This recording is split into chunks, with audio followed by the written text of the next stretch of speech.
let's see. Do we need projects from every class, right? Or date, right? Or best, right? Do we need from every semester, every class, right? How's that working? What info, right, do we need in each project, right? So again, is it about a photograph, the model, the schematic, the drawings that didn't make it to the design, right? I mean, those old drawings, the very early drawings, right? Valeria, right? What makes a portfolio stand out, right? I mean, how can I make sure that my portfolio stands out? Julio, right? How do we divide the board, right? I mean, and I'm assuming that that's in terms of the layout. How do you structure it, right? How do we structure it? Good, Julia. You can hear us now? I think Julia is good now. All right. Yes, Julia? All right. Mark, should projects be in chronological order? Again, how do I structure this? Should this be in the, you know, my studio 1 and then follow, or my studio 4, 3, 2, 1, or my studio 1, 2, 3, 4? How do I structure this? Cassandra, right? Is there a website specifically to create a portfolio, right? We're going to talk about that also, right? I mean, because there are certain tools online that you can use. Can we do Illustrator, right? If yes, how? That's the question right there, right? And apparently Google says that you can record on Teams. All right. Again, I would love to try that before we try it with the whole everyone. So I'm glad that we're now here back on Blackboard. Okay, guys. So so again, I just haven't heard from Julia. So can you hear me, Julia? Vivi, question.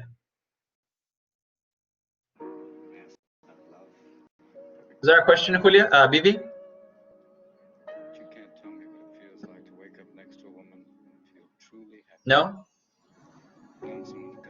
Vivi, question?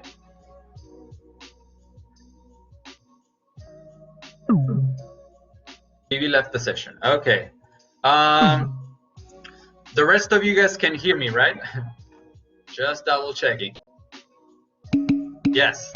Thank you, Jose, Dali. Thank you, guys. Thank you. Okay, guys. I'm recording this, so we should be fine. Okay. All right, guys. So, my next slide right here, right? And it's actually important to acknowledge, right? So important to acknowledge. So thank you for your questions. I'm definitely gonna cover all of them. Okay. So it's really important that we understand that the specific requirements, right, for what a portfolio is and how it should be structured, they vary, right?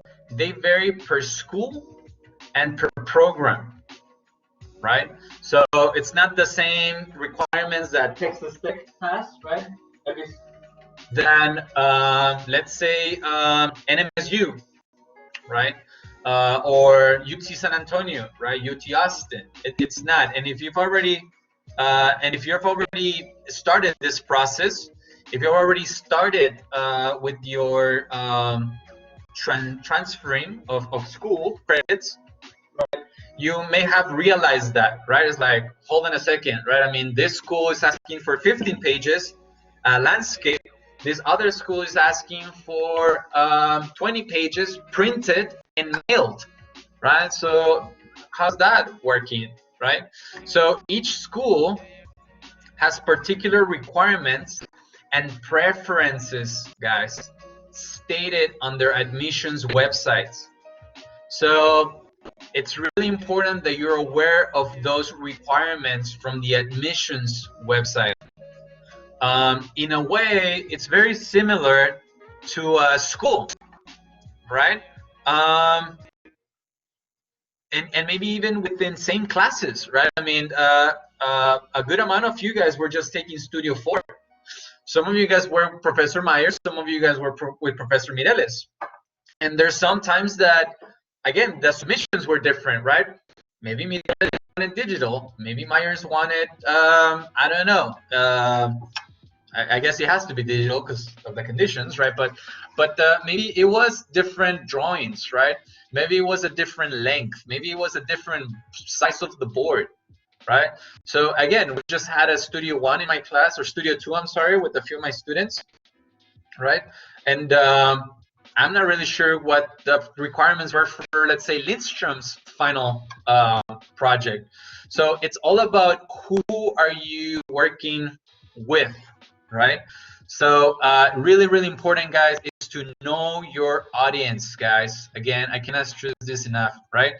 And again, it's really important to stress that the game, the portfolio making game, changes. I say a little bit. A little bit is fine. Once you move right to the professional side of the journey, right? So primarily, what I'm, helping you guys with here today is your academic portfolio, which is trying to get you into third and fourth year once you transfer from EPCC. That's my main objective. However, again, I would also like to start kind of opening up your eyes, right, to graduate school, right, which is it's a big battle right there. It's a big challenge, graduate school, and ultimately professionally, right? I mean, getting that job. So it's really important that we distinguish between that, right? I mean, again, we have to adjust into our audience, right? It's not the same conversation that we have with the recruiter or a admissions officer at a school than the conversation that I have with a principal at an office that has a job opportunity, right? It's a different kind of framing and different conversation and different objectives even. All right, so I just wanted to stress that for us. Now, for the most of you guys, right, for the most part, okay, if you're an EPCC student, most likely you're looking into transferring to Texas Tech here in El Paso. I'll say about 70%, 80% maybe, right? Of you guys, that's an area. If so, right, let me share with you guys this link that everyone should have, right? TTU admission.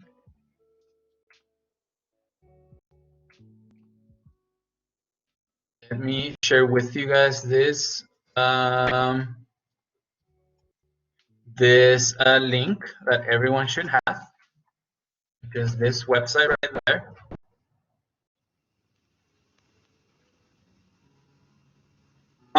Because if that is the case, guys, these are the requisites that you should be following. Well, not only requisites, but steps, right? So you should understand, right, the prerequisites, right? And you talked about your associates at EPCC. I think some of you guys have some questions about some of this, right? I mean, again, you should know about enrollment, right? You should know about the calendar, right? The admissions, their website. And of course, you should know that the application is a two-step process, right? You first need to, again, apply to the main campus and then to the School of Architecture here in El Paso. Now, this is the important part right here, guys. Okay, so, right, submit a digital portfolio, right? And these are the requirements. All right. So, do me a favor, class, or students or friends, and take a quick read at this. Okay, take a quick read at this. And in the meantime, I'm gonna excuse myself and use the restroom real quick, guys. Okay, take a look at this. Don't go anywhere. All right, be right back.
All right, hi guys, I'm back. So, what do you guys think? Is it doable? Is it, you know, is there anything that we're not clear on?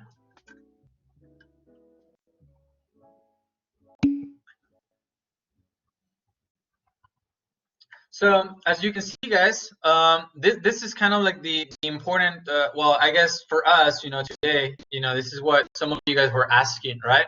So submit a what digital, right, portfolio, right? Portfolio requirements, right? Your full name, address, and telephone number. What size? 8.5 by 11 inches in size, and a maximum of 20 pages. We will not review portfolios that do not meet these requirements. Please do not submit additional materials such as CDs, slides, oversized components. Each project should be clearly labeled, including course number, class name, and instructor associated with each project, right? And again, which project should I label? Each project, right? Each different project. Now, additionally, let's make a note that this is asking us for a statement of interest, right? Which is also another, assignment. And of course, finishing your associates at EPCC, right? Or wherever, but your associates. Now, there's a deadline, guys, right, for submission at the TTU El Paso, right, for portfolio and statement of interest, which is June 1st, the 20th of June 1st of this year, of course. Which I guess it says right there that it's a Monday. Is that correct? June 1st, that is correct. All right. So we can see that it already gives us some framework. All right. Any questions? It doesn't say if it's landscape or portrait, right? It does not, right? It does not say that, right? So what do we do? Right? What do we do? Do we pick? Are they gonna, penalize us if it's portrait and then I do landscape, or vice versa? So I don't know, but I can tell you what I would do, right? I mean, I would maybe perhaps start with an email or a phone call, right? So there's this email right here, right? It says email application materials to Patricia Holderman at ttu.edu. Well, I mean, I guess you could argue that if it's not stated right there, it's open, right? I mean, you pick landscape or portrait, right? However, if you want to definitely be sure, right, put it on an email, right? And even an email might be better than a call. Why?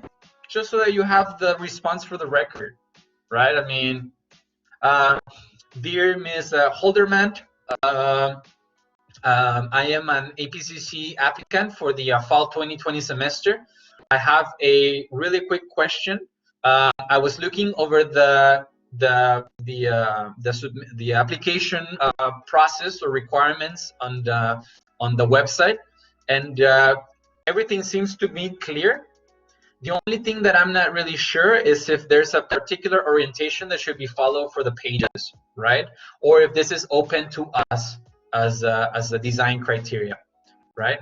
And it could be as simple as that, right? And wait for a response. Again, I want to say that if it's not specified right there, then it cannot, in a way, they shouldn't really be counted against you, right? I mean, how would you know if it's not stated there, right? So, but we are going to talk about that during the workshop today, and what the difference is between doing landscape or portrait, because other than the orientation, which obviously it's different, right? It entitles different things, okay? Right, and so Julia has a question, right? And she's asking, right? I mean, the portfolio and statement of interest are submitted together or separate, right? So again, another technical question that I wouldn't know, right? I mean, again, I need to stress this enough. And this was part of my initial introduction, which, you know, I mean, it's a little bit all over the place, but let me make a disclaimer. Maybe right here I should make a disclaimer that I'm operating on behalf of EPCC and on my own behalf, right? I mean, what I think it's, just portfolios in general, and all of these great things. However, I am in no way trying to communicate from Texas Tech, right? I'm not here to represent Texas Tech or here to tell you guys what Texas Tech needs or is looking for, right? That could only be done by Texas Tech here in El Paso, of course. I am just going over what any of you guys would get, which is this website right here. And I can help you guys, kind of give you my opinion. But to answer your question, Julia, I don't know. But again, and you see why it's important that we're going through this, on time, and that we're actually, know this. It's just like in class, right? Don't wait for the day before to actually, start thinking like, wait a second, what am I doing? Don't let it, till the end, right? Right. And again, from there, guys, the only thing that we can do is just make assumptions, right? We can only assume things, right? Brian is saying, my guess is this, right?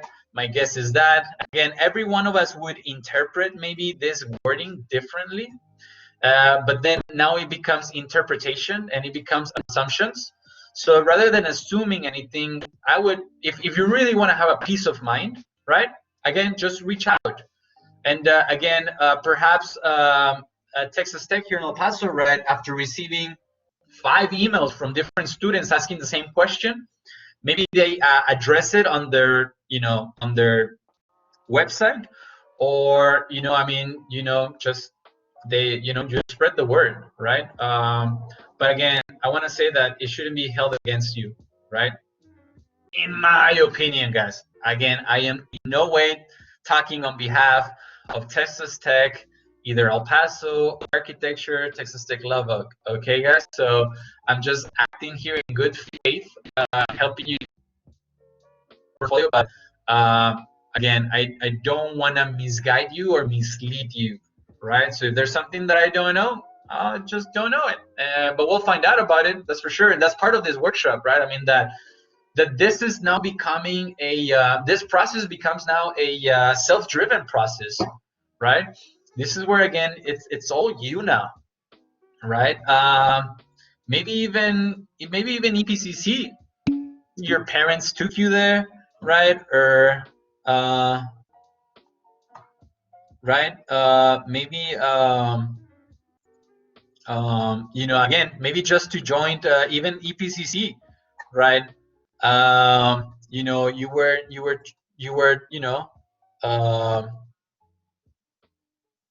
oops, I think there's someone trying to join. Hold on, let me look for that link.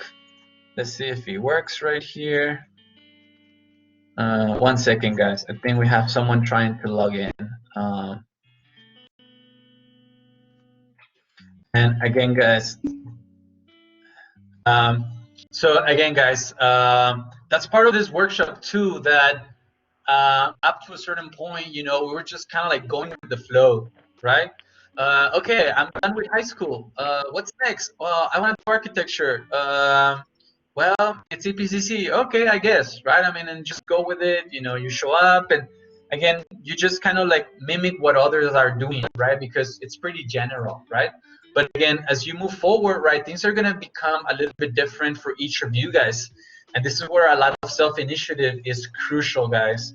No one is really gonna give you much, right? I mean, or anything just because you're a great person, you know? I mean, no one's gonna be like, hey, you know what? Like, yesterday for my mom, and I was expecting a call back, but I never got one back. Hi, Bibi. It was supposed to be for Maribel Quesada. I just made one for June 5th. For Can you guys hear that?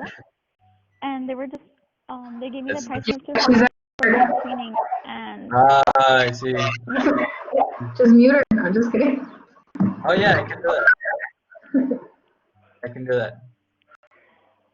I think she figured out. Nope. I don't think she'll mind. There you go. Thanks, Julia. Good idea. All right. So anyway, guys, self-initiative is the memo of this. Okay. So again, technical questions about the information that you see on the screen right now. Let's find the answer, right? Let's find the answer for that. So I'm gonna go ahead and maybe minimize this. All right. So again, that's for TTU El Paso. Other courses, other research, guys, right?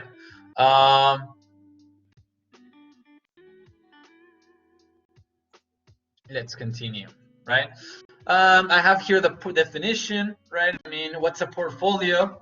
And not to bore you, right, with the definitions right here, but basically, right, you know, the word of it, you know, I mean, and I guess I don't have an example right here, but again, it used to be that the portfolio, the image of a portfolio was actually physical, right? It was actually something that you would carry, right? Something that you would actually take with you. So it was like a little booklet. It was like a pamphlet, or it was a bunch of loose sheets, and it was physical, right? That used to be the idea of this, right? The portfolio. But it has eventually evolved.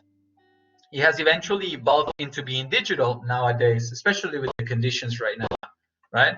But ultimately, regardless if it's physical or digital, right?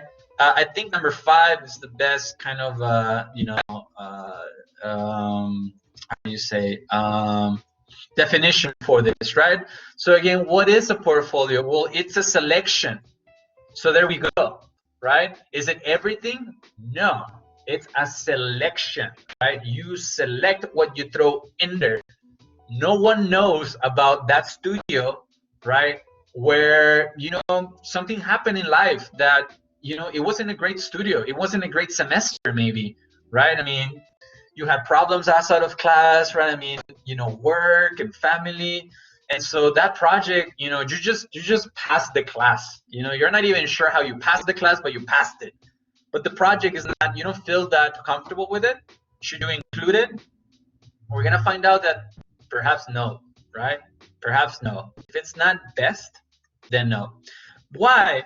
Because again, it's an assessment, right? So you're a student, right? So it's a selection of your student work, right? And you know, it says papers and tests right here, but for us is your architectural projects, of course. Now they're compiled, right? That means that they're put together. In this case, they're compiled digitally, of course, right? But it's not just a bunch of random images, you know, put together and like, okay, here you go, knock yourself out, enjoy it, right?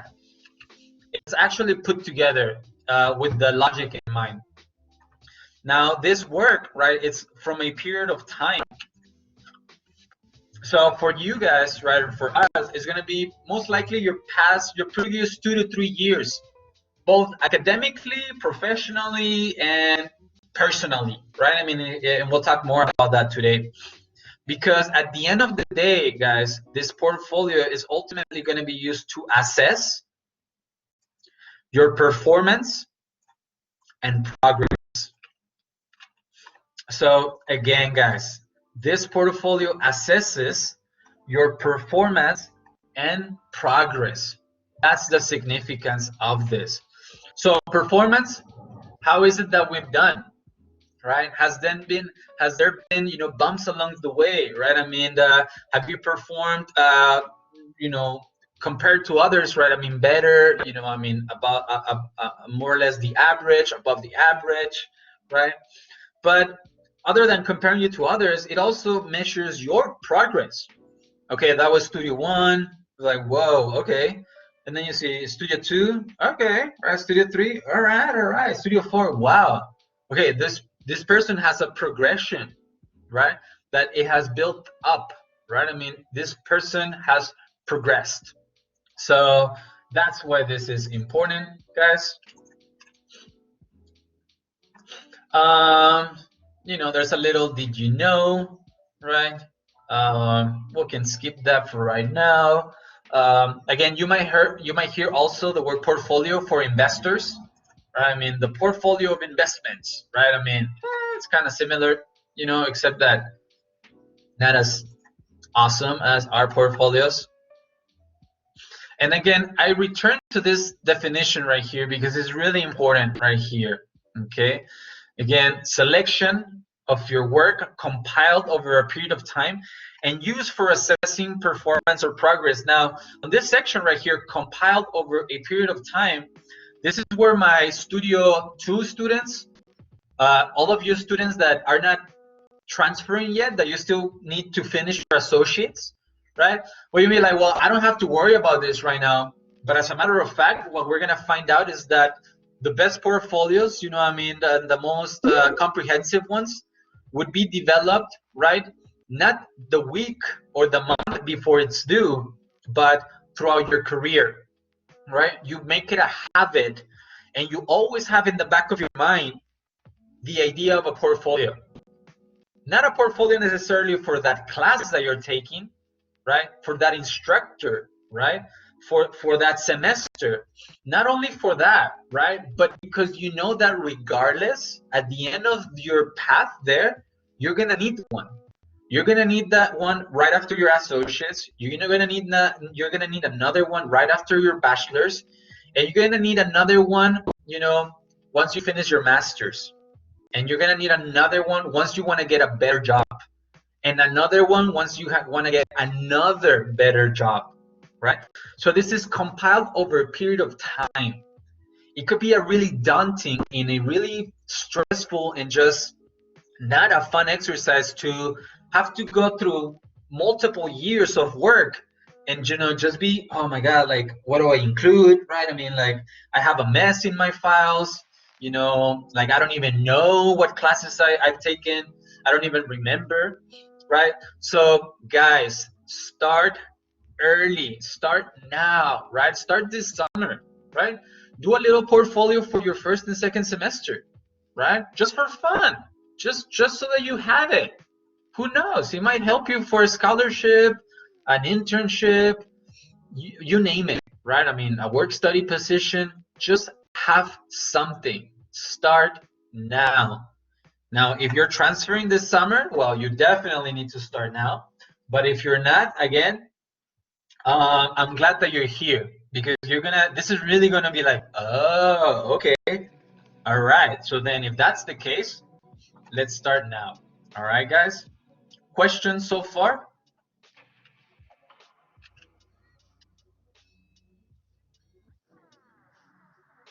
No, not yet. All good. No. All right, guys. Well,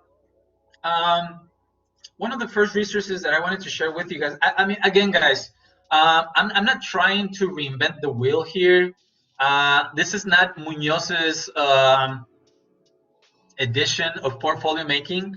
I did the same thing that anyone who's trying to do anything at any point should do first, which is research. Now I do have a good amount of research because I've done a lot of these, and I've helped a lot of students with theirs.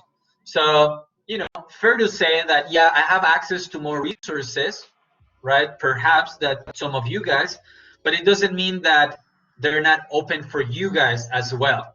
These are all just resources that are there for everyone, right? So I'm going to share some of these with you guys. And so in a way, I've done a little bit of the heavy lifting work for you guys, but not really. I mean, I just picked a few articles that everyone should read if as you prepare your portfolio.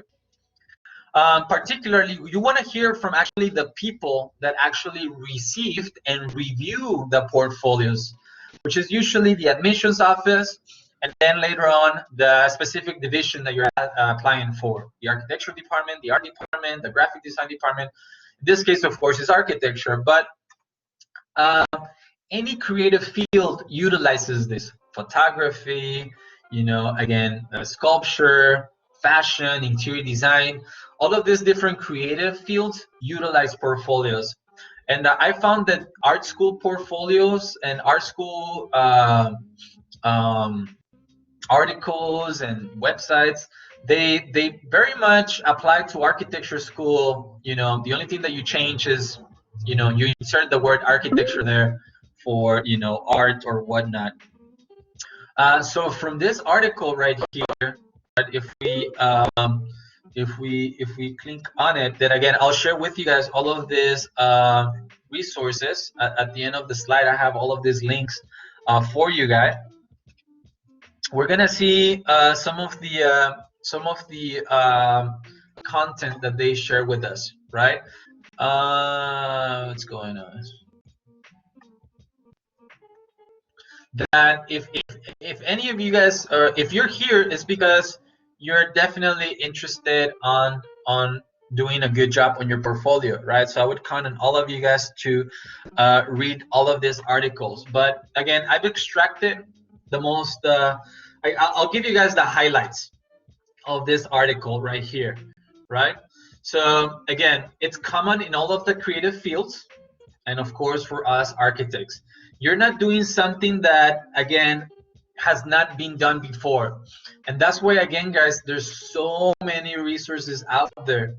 Every single one architecture student in the face of the earth throughout times, from Vitruvius, I'm not sure if Vitruvius had a portfolio. I'm sure he had a bunch of work laying down right there. From Gary, you know, you name it, everyone has had to do a portfolio, right? And not only in architecture, but all of these fields. So again, guys, what I'm trying to say is that expand, right? I mean, research, you know, you really want to do an excellent job on your portfolio, then, you know, commit, right? Commit the time. Now, again, they're used particularly when you're trying to get something. I don't know if that sounds good or not, but anytime that you're trying to achieve something, your portfolio is kind of like, again, your pedigree, right? It's okay. So you want a scholarship, you want to study abroad, you want to study in this school. Well, show us who you are, right? I mean, show us what you got, kind of thing, right? So again, it's used in undergrad, transfer, graduate, and postgrad, as you all may know, right? However, it is also highly important in the professional world, right? Like, listen, guys, I like you all, and I like you all very much, and I wish I could work with all of you guys at some point, right? And in order to do that, right, I mean, even though I've known you guys, and let's say that, you know, that's the idea, at some point, you know, we start working professionally, right? And like, hey, I need some help, right? I mean, is anyone available? It's like, me, right? I want a job. Awesome, great. The first thing is I'm gonna ask, all right, send me your stuff, right? Send me your stuff. And you're always gonna hear that stuff, right? I mean, and by stuff, we mean the whole thing. Letter of interest, resume, you know, work sample, portfolio, you name it, right? Again, it's kind of like, you know, you're dating someone. It's like, oh man, I really want to get this girl, right, or whatever, right? It's like, okay, I gotta go all out, right? I mean, I gotta, you know, like, sure, right, that I'm interested. So the same way goes for a professional job, right? And what's really interesting, guys, is that portfolios, basically, they give unfamiliar professors and administrators, right? They're unfamiliar. Like you have no idea who these people is. You haven't met them. You don't know their names. You don't know what they like, where they've been, nothing. You know nothing about these people, these persons, yet you're giving them permission to judge you, right? So you're giving unfamiliar people the license, the right to evaluate you and your creative work, right? Just like the moment that you grab a catalog or a magazine, it's like, whoa, I like that, right? That's the same way that this works, guys, right? You know, we go through portfolio and it's like, okay, all right, I like this, right? I'll buy it, right? Or I'll talk to this person, right? So again, we're giving that I don't know if it's luxury, but we're giving that really, you know, significant role to someone, right? I mean, okay, here I am, judge me, right?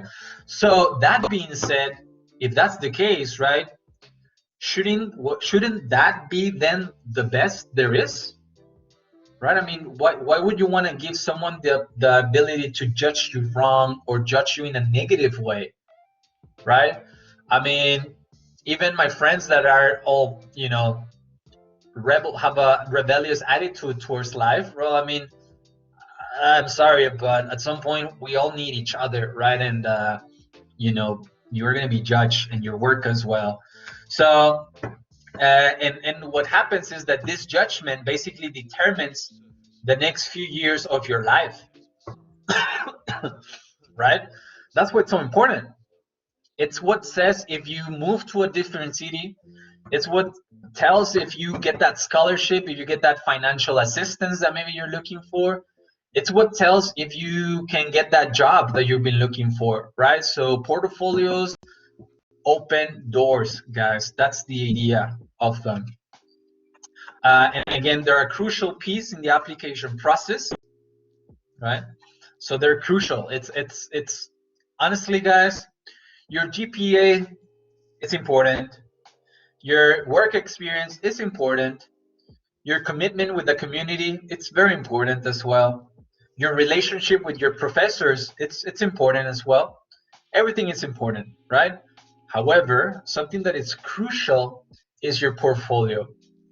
And the reason because of that is because it's you.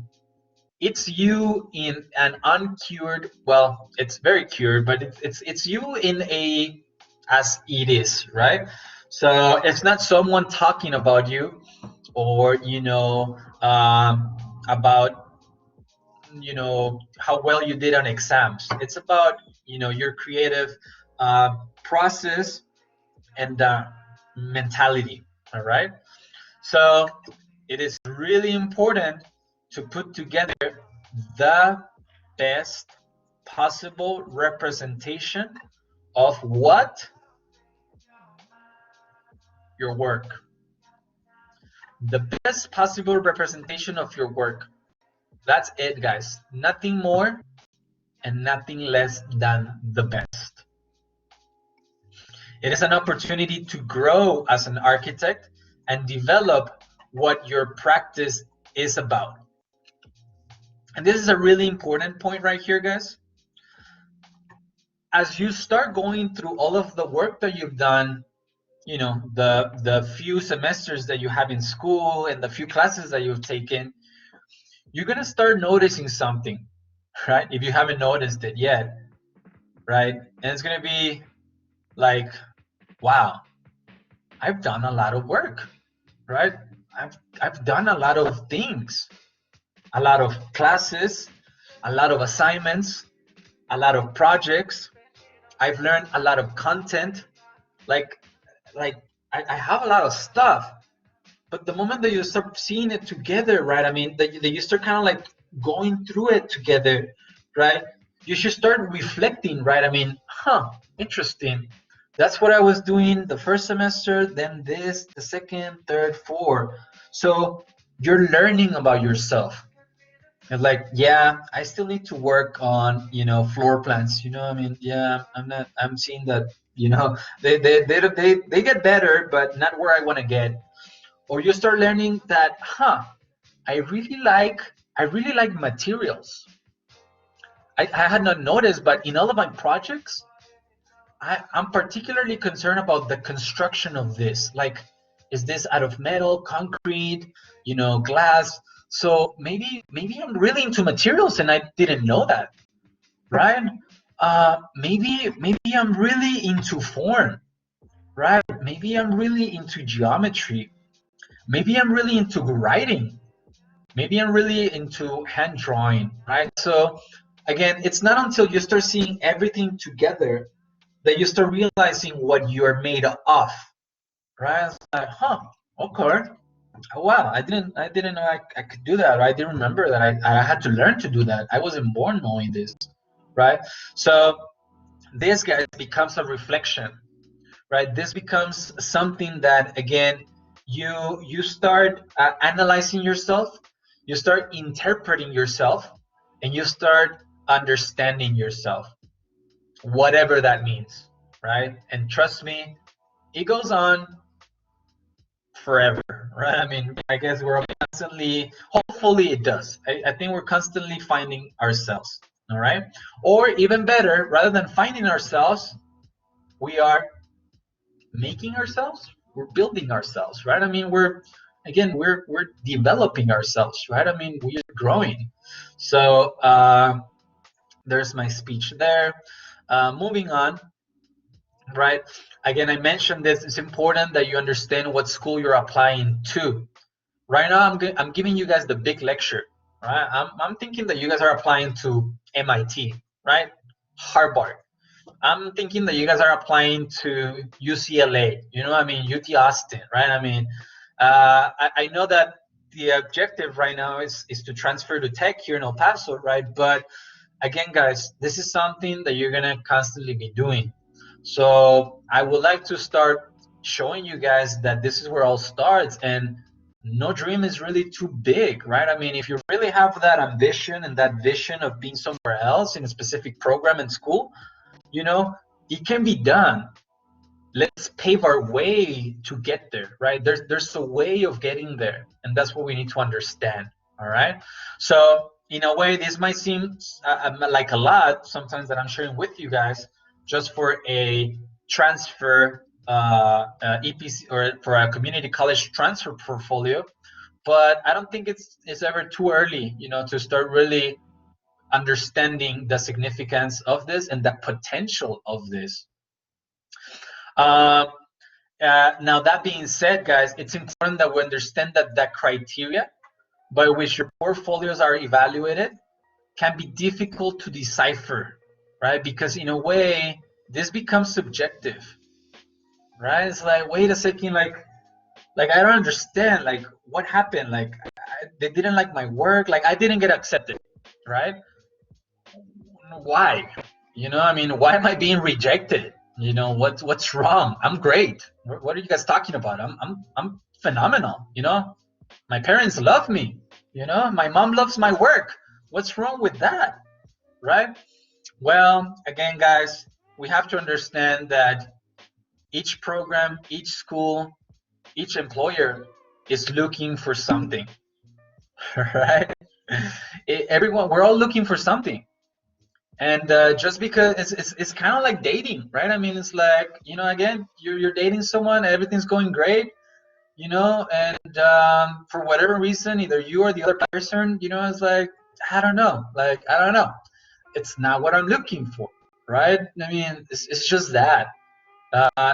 You're not a terrible person, hopefully. The other person is not terrible, hopefully, right? It's just not a match, right? It's just not a relationship that either party would like to move forward with. It's the same thing with school and with work, guys. It's a commitment, it's a relationship, it's something that you develop through time. So if you really, really, really want to enter into a program or a school or get a scholarship or a job.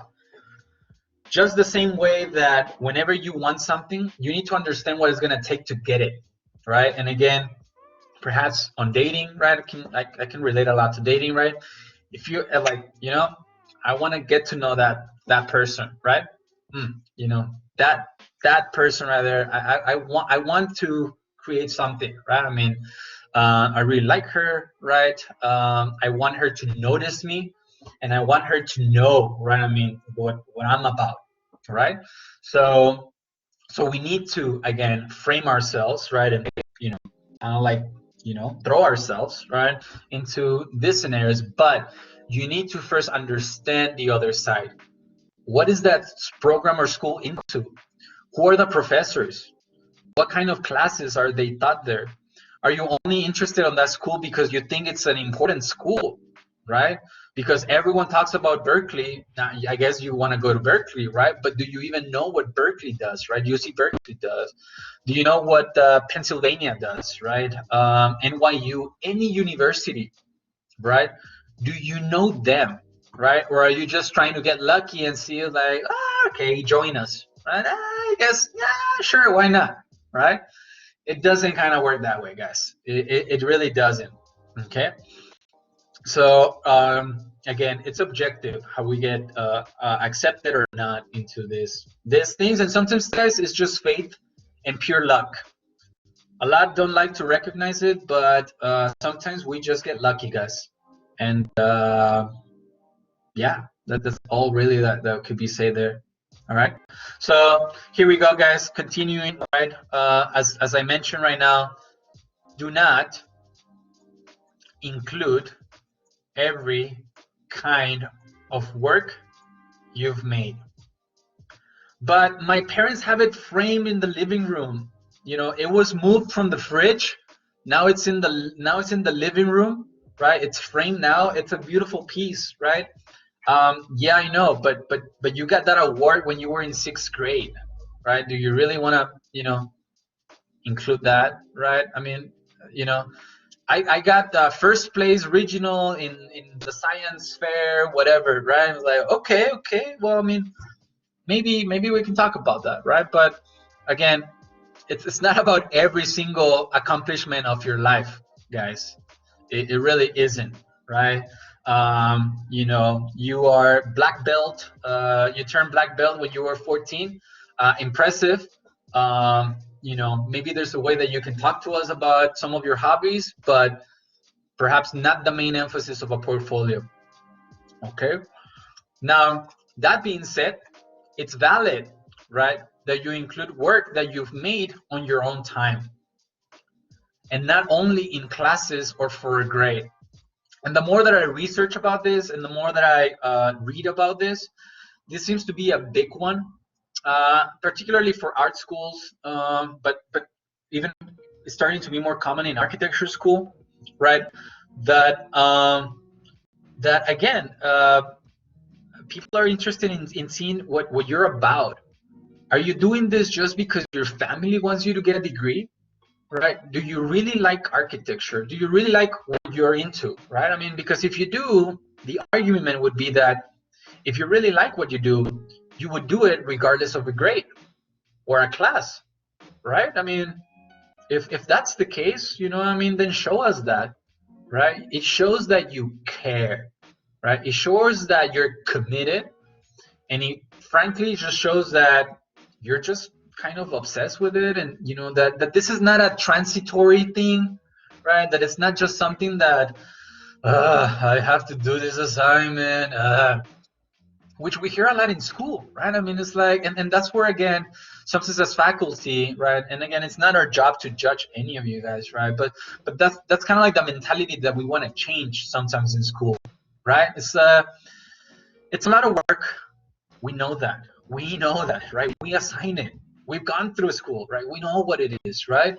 But if you're not excited about it, if at the end of the day you're not slightly happy with what you're doing, then perhaps it's not a good sign. And this is where again it shows, right? It shows how you talk about your work, how you frame your work talks about what you think of your work and of yourself. That's why this is so important, right? The way that you talk about your work, it's how people see and feel that you think of your work. So we need to think about how your images will look to a stranger. Again, guys, no one knows you, right? Okay. No, a lot of people know you, right? And again, you're a great person. You're great. But not everyone knows that. Not everyone has had the pleasure of knowing you, right? So let them know you, and even better, let them know your work, by seeing your work, all right? So again, these are strangers, guys. You have no idea what they're looking for, right? But they're looking for something, right? And I think we all know what they're looking for, right? I mean, what are we looking for in life, right? I mean, what are we looking for, right? I mean, we're looking for, happiness, right? We're looking for challenges. We're looking for commitment, right? We're looking for peace, right? So I guess we can even start,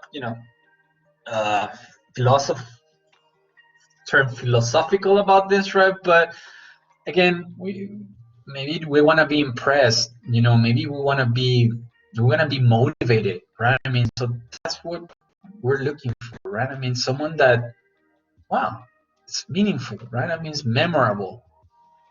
So it goes to it's also really important, guys, to understand that evidence of the creative process is really important, guys, as well.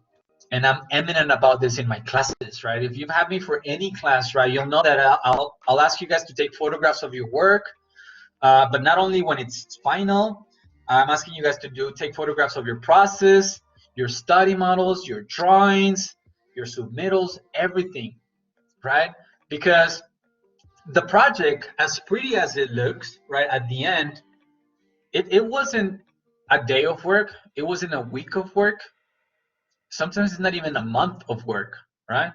It's a lot of work, right? So we want to see that, right? We want to see that part of the process. We're interested on that. And again, the more that you show the process, the more that, we can see how you think, right? How you reason. And that's what's really important, right, when reviewing this. So don't only depend on the final images, the final boards, the final models. Study models, drafts, sketches from your sketchbook, watercolors, 3D models, that are not rendered, wireframe views, ghosted views, massing models, massing studies. Those are all valid, guys. It all works. If it's good, it's valid, right? If it's good, you can add it, all right? Questions so far, guys? So that's been, kind of like the must right here. Questions on this so far? You guys are doing great, right? Just make sure that I still have all of you guys here. We've been here for a little bit already. How's everyone doing? Good? Can you hear me good? Confusion? Internet connection? Someone just left. All good? You guys good? Is this too much? Is this too little? Faster, slower? Am I going too slow? I mean, I don't want to keep you guys here forever. Is this good content? Is this boring? All right, thank you guys. Well, I appreciate the comments. Again, I just want to help you guys. Thank you guys. Nice content. Awesome. All right, guys. Well, move on. Let's move on. So, guys, do yourself a favor. Read this. Read these article right here. Okay. I'm giving you guys the highlights, but there's way more on it. Again, I don't want to bore you guys with the details right here, but I'll share you with you guys that link. All right, guys. I have some harsh words of encouragement right here from, again, this other article that I'll share with you guys right here. 7 tips for applying to art school. Again, we can just add right here, ARC school. It really applies to us as well, right? And this might sound a little harsh, but you know, it's important that we are able to understand this, right? So if, again, our objective is to enter a really sophisticated program or a very high demand program, UT Austin, UC Berkeley, UCLA, all of the big names, right? All of the big guys. Guys, then it's time for us to put our gloves on, right? Train and really get in there, guys, because like I said, no one's gonna give you anything, guys. You are the one that is gonna have to pave your way there. We're gonna help you. Your classmates are gonna help you. Your professors are gonna help you. Your family is gonna help you. We're gonna support you. We're gonna encourage you, but we're not gonna do it for you. And the school is definitely not gonna be, you know, calling your home and it's like, yes, good afternoon. Is Juanito there? Juanita right there. It's like, yeah, what's going on? Yeah, we're calling you from the University of so-and-so, and he doesn't know us, she doesn't know us, but we somehow know about them, right? I mean, we follow them on Facebook and Instagram. I mean, we just love their work, right? Would they be interested in applying to our school, right? And, you know, I mean, just would they please, you know, consider our school? I wish there was something like that. Maybe for just, I don't know, maybe even if you're a genius, I don't think a school will be interested in trying to recruit you, right? I mean, it should come from you, right? That the interest comes from us. Again, very much from, like, I guess, you know, I mean, for some reason dating, right? I mean, it's just like, I mean, you had to prove that you're interested, right? So again, your portfolio, right, will make or break your application. Again, guys, GPAs, good. It's good. Have definitely above a 3.0 GPA. But really, that's all you need, honestly, unless you want scholarships, in which case, strive for the 4.0 for sure. But anything under 3.0, no. Above 3.0, good. You know, you're good. It's kind of like I would say it's kind of like credit scores. You know, 600, 700, you know, good. 400 as credit score, not so great. If you have no idea what I'm talking about, credit scores and what those numbers mean, good for you, all right? Good for you. Yeah, at some point we will all. So again, guys, letters of recommendation, good. Resumes, good. But nothing says more about a person's attitude and philosophy and brain than their portfolio. Okay, so huge piece right there. And it's not me, okay, guys. I'm not saying this, okay. It's the professionals, right? Mr. Burgeralt, right, said without question, it's the most important part. There's nothing that's going to offset that work in a positive way if it isn't great. Excuse me. What does that mean, right? This is a really important phrase right here, guys. There is nothing that's going to offset that work in a positive way if it's not great. What does that mean, right? If something is not great on your portfolio, you know, that diagram right there is like, oh man, like, whoa, what's going on here with those line weights, right? Oh, what? An A on physics, an A on chemics? I guess it's not important. I guess the diagram's not important. You know, they have an A in physics, so whatever, right? Not really, right? I mean, if something is lacking in terms of your creative work, nothing's going to really compensate for it, right? Maybe you're really good at writing, right? But again, the portfolio doesn't show it. Like, you can talk your A out, right? Like, you can talk, like you are a salesperson. You can sell ice cubes to Alaska, right, or whatever, right? I mean, you can sell, and you can definitely sell yourself. Great. That's going to actually open a lot of doors for you guys, but it's not going to compensate for bad work or just bad portfolios, okay? Often, the portfolio is the first thing that faculty reviewing applications will consider, right? So let's think about this, guys. Let's picture this moment right here. It's Christmas time. You receive a letter or like an envelope, right? And it's someone wishing you a happy Christmas or whatever, right? And it comes with a photograph, and it comes with a letter, not a big letter, but you know, a little paragraph. You know, like, oh my God, I miss you. You know, you're great. All of these years, whatever, right? Which one are you gonna look at first? Just by nature, right? I mean, just by nature, right? It's a saying, right? I mean, a photograph talks more than whatever, right? Again, as reviewers, right, the first thing that we're going to be drawn into is the work, right? I mean, the pretty one, right? Exactly. Which one are you going to go for? The pretty one. So a page with a bunch of text, you're like, oh man, I don't want to think right now. Come on, I don't want to read. Like I know how to read and I read all day, but oh, a photo. Oh, okay, I'll look at a photo, right? Because it's faster, right? And it's what triggers something. And again, I just had another analogy, right? If any of you guys have ever done a dating app or anything like that, right? Swipe right, swipe left kind of thing. Yeah, you guys know what I'm talking about, right? Right? Hopefully you don't. Hopefully you don't need a dating app. Some of us, we do it for fun, guys. We do it for fun. Don't judge us.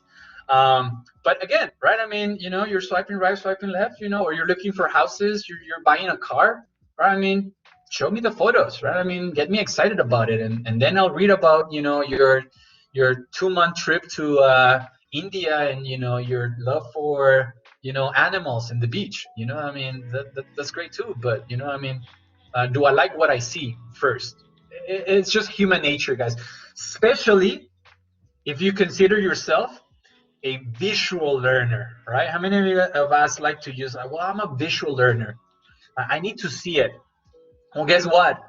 Most likely your professors, your architecture professors are also visual learners, right? You know, the admissions committee, you name them, right? I mean, that's why we're here. We like pretty pictures. We like pretty things, right? I mean, so give us that, right? Hook us, right? I mean, give us a little like, I got you, right? I mean, you like this, right? Now, check the inside, right? You're gonna love, if you like the outside, you're gonna love the inside, all right? So I'll continue reading. In most cases, you're asked to submit a specific number of images, right? Sometimes they call it slides, even though, you know, it's in format digital, right, of your work. It typically ranges from 10 to 20 pieces. Now, what's really important, guys, whatever they ask you for, offer that, right, at a minimum, right? But also respect the limits, guys. Don't go beyond, right? Maybe you're thinking of like, well, they're asking for 20, 25 slides. I'm gonna give them 50 to prove them that I'm twice as committed as all of these lazy friends that I have here, right? I mean, like, they're all gonna do 20. I'm gonna do 50, right? Like, Q, what's up, right? Say something. Yeah, well, I mean, it's appreciated, but again, a big part of this is following instructions, right? Huge, guys, huge. If there's a place to actually follow orders, let it be this one to get started with. Later on, of course, with your clients and all of that, and your bosses and whatnot. But follow instructions, right? If they ask you, right, if they say they want 20 pieces, give them the 20 and don't give them 25, right? I think it's better to have a lower number of really fantastic pieces, right? Lower number, really fantastic pieces than to submit pieces that aren't your best. If, again, you're on page 17, you're on page 15, and they're asking for 20, and you're like, wow, I'm not sure where all of my work went, but I think that's all I have. Like, I'm at 15 pages, like I need 20. I mean, it says here that it should be 20 or the maximum of 20. Well, I guess I'm gonna have to go into that pile of work that I don't like and include some of that. No, right? No, no, no, don't do that. Especially if it's saying a maximum, right? If it says a maximum of 20, right? Then there's no minimum. It could be 10, but they're the most gorgeous images that you have ever produced. Again, rather not show any flaws than, you know, trying to show that you have done a lot, but, you know, it's not good. And again, guys, this is where, again, maybe again, some semesters were better than other ones, right?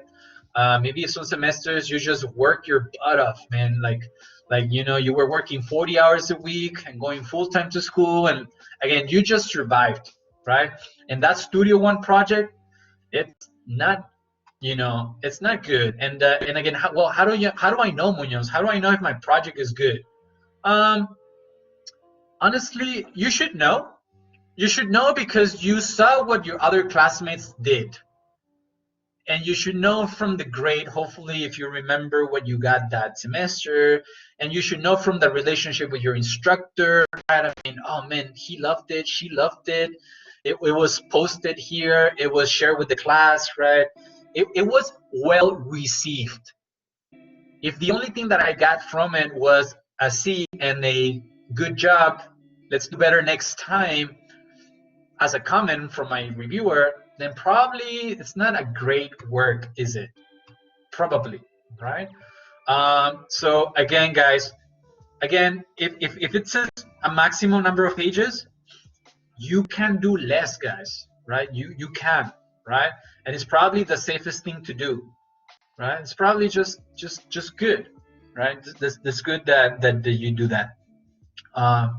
But again, don't go above the minimum, guys. And again, this goes also with the size, file size. I think I have a slide for that. If they ask that the file is not bigger than 15 megabytes, for your own sake, right? Keep that file 15 megabytes, guys. Don't go over, right? I mean, again, it's just again, it's just one of those things that you don't know who's looking at this. You don't know if this person just had a rough morning, a rough night, a rough life, right? You don't know if this person is just hates life, right? Hates everyone, right? Like receives this thing and like, no, you see, it has 16 pages and we asked for 15. This person doesn't even know how to read. Vámonos, you know, like, no, goodbye. Right? So you don't know who's gonna be making those calls, right? I mean, you're gonna be there like, whoa, wait, but I'm a really great person. Don't do that to me. You're not gonna be there, right? So yeah, follow instructions and include your best right there. All right. And again, guys, just make sure that you, before you submit anything, guys, and I'll find a way to share this with you guys, this presentation. I'll send it on to Julia so that she can share it with you guys. Do yourself a favor and make sure that before you submit anything to anyone, you follow this guideline right here that I'm going to share with you guys. Okay? So, file size. By now, you should know better than to send a file that's too large, right? What exactly means, right, varies, right, from one institution to another one. We have some guidelines, though, ballpark, right? Mr. Kogan recommends keeping file size to 15 megabytes, and I can corroborate with that from another article that I saw. 15 megabytes should be your top, guys, your top. Now, if you're familiar with file sizes, especially the ones that we create, and I'm talking to you graphics friends, I'm talking to you Studio 4 friends, right? How big was your last board? Do you guys remember? How big was your last PowerPoint or your last PDF that you submitted for any class, particularly design or graphics? Right? Do you remember more or less? Right? Más o menos? No? Check it out. You know, you have it right there on your laptop. How big is that file? How big is that final board that you submitted? Or that presentation for technology that you made or for graphics? Well, I can tell you, because I received all of them, that some of these are huge, guys. I'm talking 200 megabytes, 250 megabytes. I think it was Miss Dominguez, Natalia, to Jose Barraza, right? 230, right? Más o menos, you know, like, no queriendo la cosa, right? It's like, right? Valeria, 100 megabytes, right? Well, there you go, guys. There you go. There's some work to do, right? And I'm not gonna get into that right now. It would turn into a whole day workshop, but I can help you guys with it. But just know that it's resolution, guys. You know, it's simple file management, all right? But there's a challenge right there. And I tell you guys, you really, really, really, really, really want to be on top of this. There's nothing worse than having a deadline. Like, oh my God, I need to submit by midnight, right? And the system is rejecting your file because it's too big. And you're right there like, oh my God, I need to fix this, oh my God, right? It sucks, right? I think a lot of us have been in that position, and it's not good, all right? So keep an eye for file sizes, guys. 15 megabytes as a rule of thumb. And wouldn't it be nice if we can maybe start using this rule of thumb for all of your work, even if it's not for portfolio purposes? That way, you know that you're already working with manageable file sizes, rather than sending a document that is a gigabyte big, right? That's intense, right? I mean, the full gigabyte of a document, that's I don't know how big is a movie, right? But you know, movies are big. All right, guys. Where's my international students? Yeah, right? Spanish, I think I see Jiwon right here, Korea. From wherever you are, if English is not your native language, and that actually I'll rephrase that. Even if English is your native language, or it feels like it's native to you right now, guys, typos and mistakes are huge, right? Huge. And if you've had Professor Mireles, he's really big on this. I'm not that much into it, to be honest with you, because, well, you know me too. You know, I could use some help, right? But for this purpose, guys, if you're gonna proofread something, I say proofread everything. But if you're really gonna proofread something, right? I would definitely proofread something that is going to determine if I get a scholarship or into a school, right? We're dealing with academic terms right here, so if English is not your first language, it's not your fault. And if you're an international student, no one's gonna hold that against you, or shouldn't. No one should, right? I think quite the contrary, right? I mean, we want international students, right? We want diversity, right? However, it doesn't say, or it doesn't give you a free pass to not following these guidelines, right? I mean, typos and errors. It's just again, it's just this bar that it's there for everyone. Again, you're a great designer, but you cannot communicate. It's a challenge, right? It really is a challenge, and I guess it's fair to say that judging between someone that has great work and horrible, right, writing skills, versus someone that, you know, the design skills are there, but, you know, not as great perhaps, but, you know, at least has covered the basics. I wouldn't be able to tell you which one will win or beat, right? But things start leveling out, right? So please, guys, if the language of your portfolio is in your native language, right, turn to online communities to ask someone to proofread it. And I like how this is quoted right here. Again, this is from an article that I'll share with you guys. Notice that it doesn't say that it has to be English. What does it say? It says, if your portfolio is in a language that is not your native, right?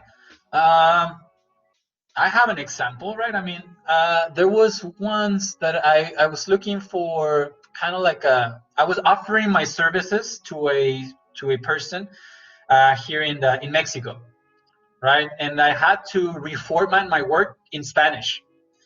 And of course, I'm a Spanish native speaker, But if you have ever tried to learn Spanish, not only talking, but the grammar, it's not an easy ride, guys. You know, I mean, I got through 6th grade of Mexican school, and that's it. You know, I mean, middle school and high school, I did it in El Paso.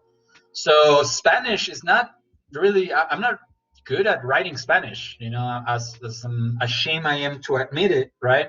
So I would have someone to read my work, right? Even though I know Spanish, right? And I know English too, right? I mean, I guess, because I'm using it right now. Long story short, guys, doesn't matter. Just have someone read your stuff. Again, sometimes it's not marked on the spell checking, maybe because it's not a typo. It's just a wrong word, right? Maybe again, it's rather than saying should, it says shall, right? I mean, it's not that it's a typo, but again, it's not the right word that you're trying to use. The proofreading is not going to pick it up, but someone reading it will hopefully get that. Okay, so and for this, guys, I think some of the advantages of doing this while you're in school is that we have the writing center, right, at school, and they can help you, right? I mean, again, I don't know if I would expect your instructors to proofread it for you. Definitely show it to your instructors, and we're happy to show any, you know, typos.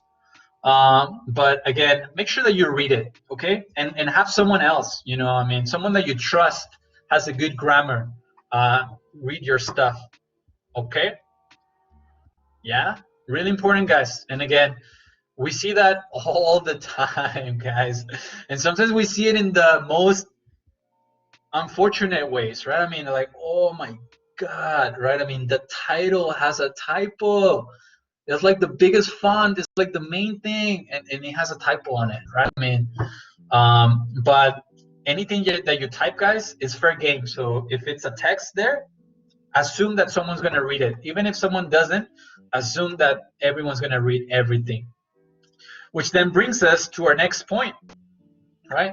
The length and the content of the portfolio, which I know there were a lot of questions right there, right? The length and the content, right? Muñoz, what's up? Like, how big? What do I put in here? Well, number one, we just looked into the guidelines from Texas Tech in this case, right? So that's a beginning, right? We have right there what they want, right?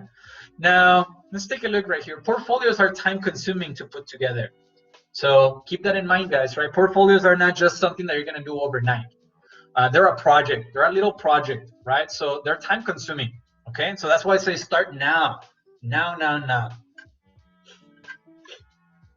So it's something that is very time consuming, right? So it can be tempting to produce a one-size-fits-all version, right? Like, holy moly, right? I'm applying for 5 different schools, right? I'm not gonna make 5 different portfolios, right? So I'm just gonna make a one-size-fits-all. That's what kind of means, right? Now, I think this is particularly important for a job opportunity. I don't know if as a student, you know, I would make 5 different portfolios, especially not right now for you guys to transfer. But I do want to bring this up that at some point, right, you're going to have to start approaching each firm or each school individual. Going back to my analogy, right, of dating, right? Imagine that you write a poem, right? Like, oh my God, beautiful eyes, beautiful face, beautiful smile, right? And pues no, está suave, right? This is cool, está suave. It's a nice poem right there. And then you just start sending them like flyers, no, to multiple girls or guys, no, you know, like, well, you know, one of them is gonna land, hopefully, you know, like, hey, you pretty girl, hey, you over there, like, here you go.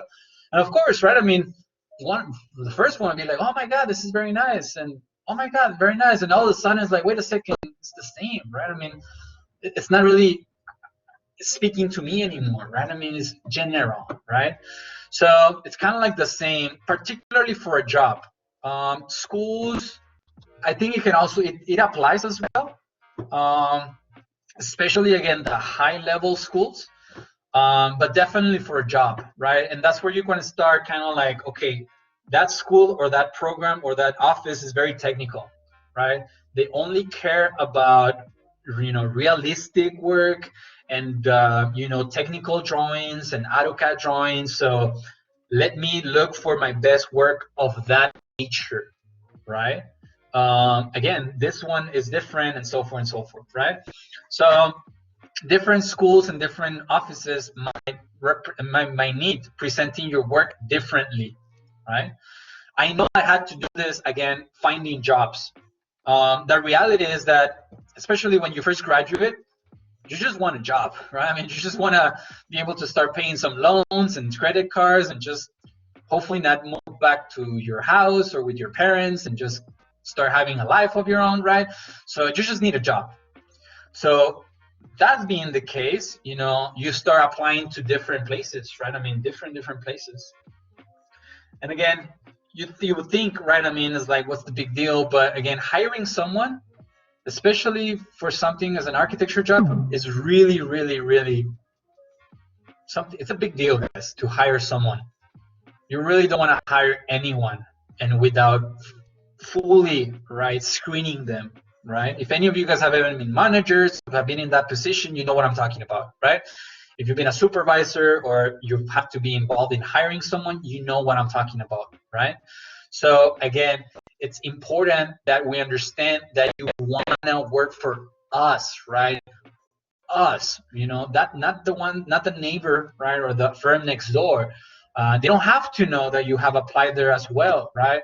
But at least make that school, make that firm, make that place where you're applying feel special and that you have invested on them, right? It's like, I want to be there, like there, right? Like I want to be there. And this is the reason why I should be there, all right? So it's not uncommon that you have different versions of your portfolio. Maybe you have a really conceptual portfolio. You have a very technical portfolio. You have a very 2D, 3D, name it, blah, blah, blah.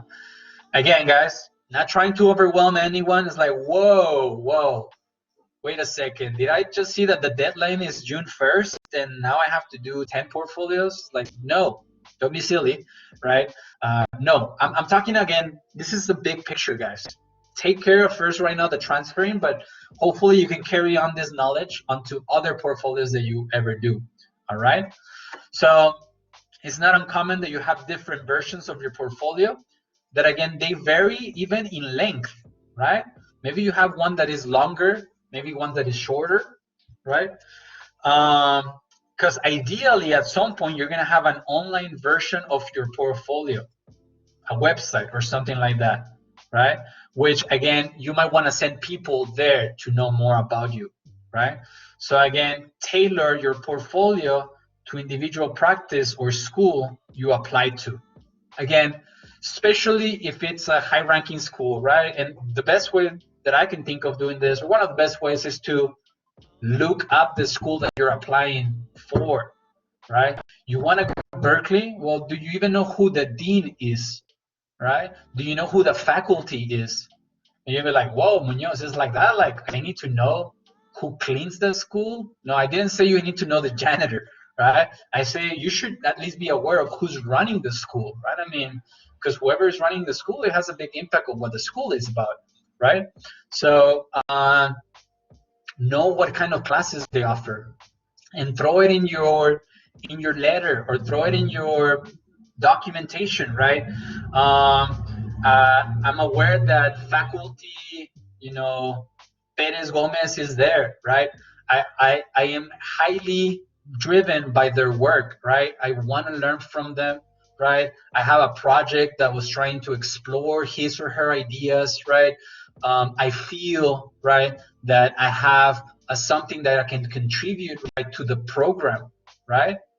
That says a lot, right? To the school. Is like, oh, okay, now this person knows what it's talking about, right? Again, everyone wants to get into a good school, right? Hopefully, everyone, right? It's just how it is. Everyone wants a good job, right? The reality is that those take a lot of effort, guys. So we need to put in the work. You need to do your homework, right? Do your homework. You know, like who's the faculty, who has gotten awards, prizes, who's the best student that they have right now, why is he the best student, why is she the best student, right? And how do you compare to that, okay? Any questions right now, guys? I know that, again, you know, going to covering a lot, guys, a lot of content right here. But, you know, I mean, just raise your hand, okay? Just raise your hand or do a little motion, just type it right there. Stay awake. Hopefully I'm not boring you too much. We still have, you know, we have a little bit to go, all right? Good, good. Okay, thank you, guys. But I promise you guys, this is all great stuff, okay, guys? I have great stuff all the way through the end. So, again, guys, it'll be worth it, trust me, all right? Another question that I get asked a lot, guys, a lot, is about creativity in your portfolio, right? It's like, what do I do, Munoz? Like, do I design this? Like, is this like a brochure, a pamphlet? Like, do I put a background? What do I do, right? Well, let's read about creativity, right? While creativity is important in a portfolio, right? We want to see that you're creative. I think for me, I want to see that you have an eye for design. I want to see that, you know, I mean, you start recognizing very, very simple rules of design. You know, hierarchy, asymmetry and symmetry, right? Composition, you know, all of these things from intro, right? Studio One, you know, I need to know that you have covered the basics, right? So, you know, that's important. But creativity cannot, right? Like, wow, you know, okay, I just done Muñoz's workshop on portfolios, right? I'm gonna go wild here. I'm just gonna do this the most beautiful document you've ever seen, right? And I'm gonna have backgrounds, and you know, I'm gonna create some holographic images. I'm gonna create a scanning code that you scan it, and it sends you to a website. And in that website, there's a video of me dancing and breakdancing, right? And there's some lasers in the background, right? So, yeah, right. I mean, I'm just gonna, you know, really, really make an impression on these people. Lasers. Who doesn't like lasers, right? Like pew, pew, pew, like, whoa, whoa, my name, right? My name in like, you know, neon, and it's gonna be like flashing, right? I mean, like Juanito Perez, right? For architecture. That's cool, impressive if you can get it done, for sure, definitely talks about your creativity and your ambition, right? However, guys, we need to again step back, right? We need to step back, and a lot of times when I'm working with you guys in classes, right, I'm kind of like a doobie downer when you're creating your posters and your presentations, right? I'm like, remove the background. Is that a template? Get rid of the template, right? Ooh, what's going on right here? You know, what is this Century Gothic, Comic Sans text right here? Get rid of it. You know, just give me something simple, right? It's not that we're killing your creativity at all.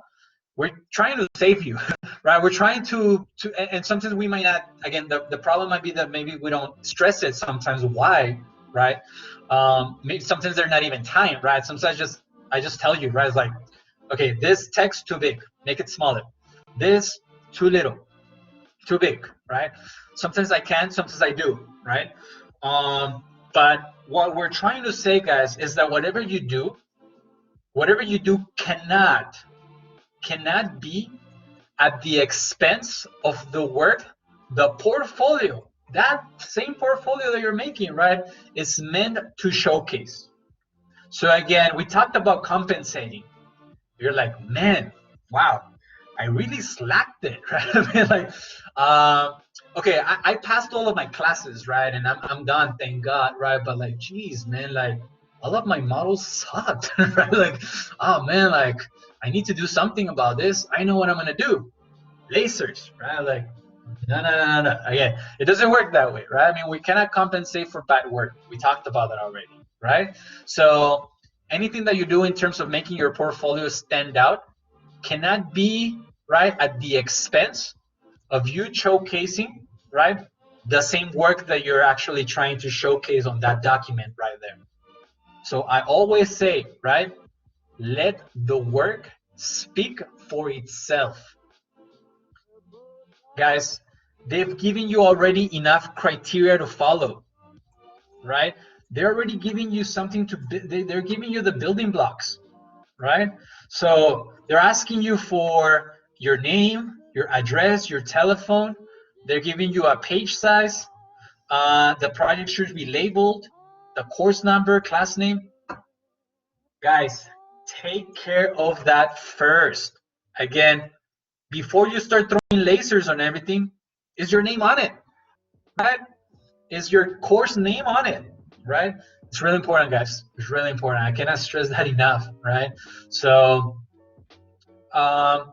like that's why I say that if you're stressing about this right now, I don't think you should, because if you're at the point that you're working on your portfolio, it means that you've done the work already, right? I mean, you've done the all-nighters, you've done the crying, you've done the suffering, you've done the reviews with your teacher, right? You've done the conversation, you did the crit, you did that great presentation, right? You received that great feedback. It's done, right? Now we just need to, you know, put a bow on it, right? Put a little, you know, bow on it, just make it look nice, you know, take a shower, you know, and like just send it out polished.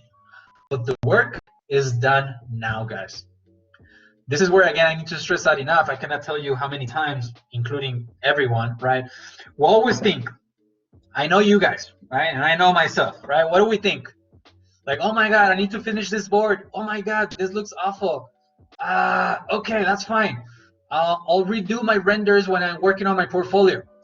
I'll redo my floor plan when I'm working on my portfolio. We have this mentality, right? That, okay, I'll finish it later, or make it look better later. It's possible.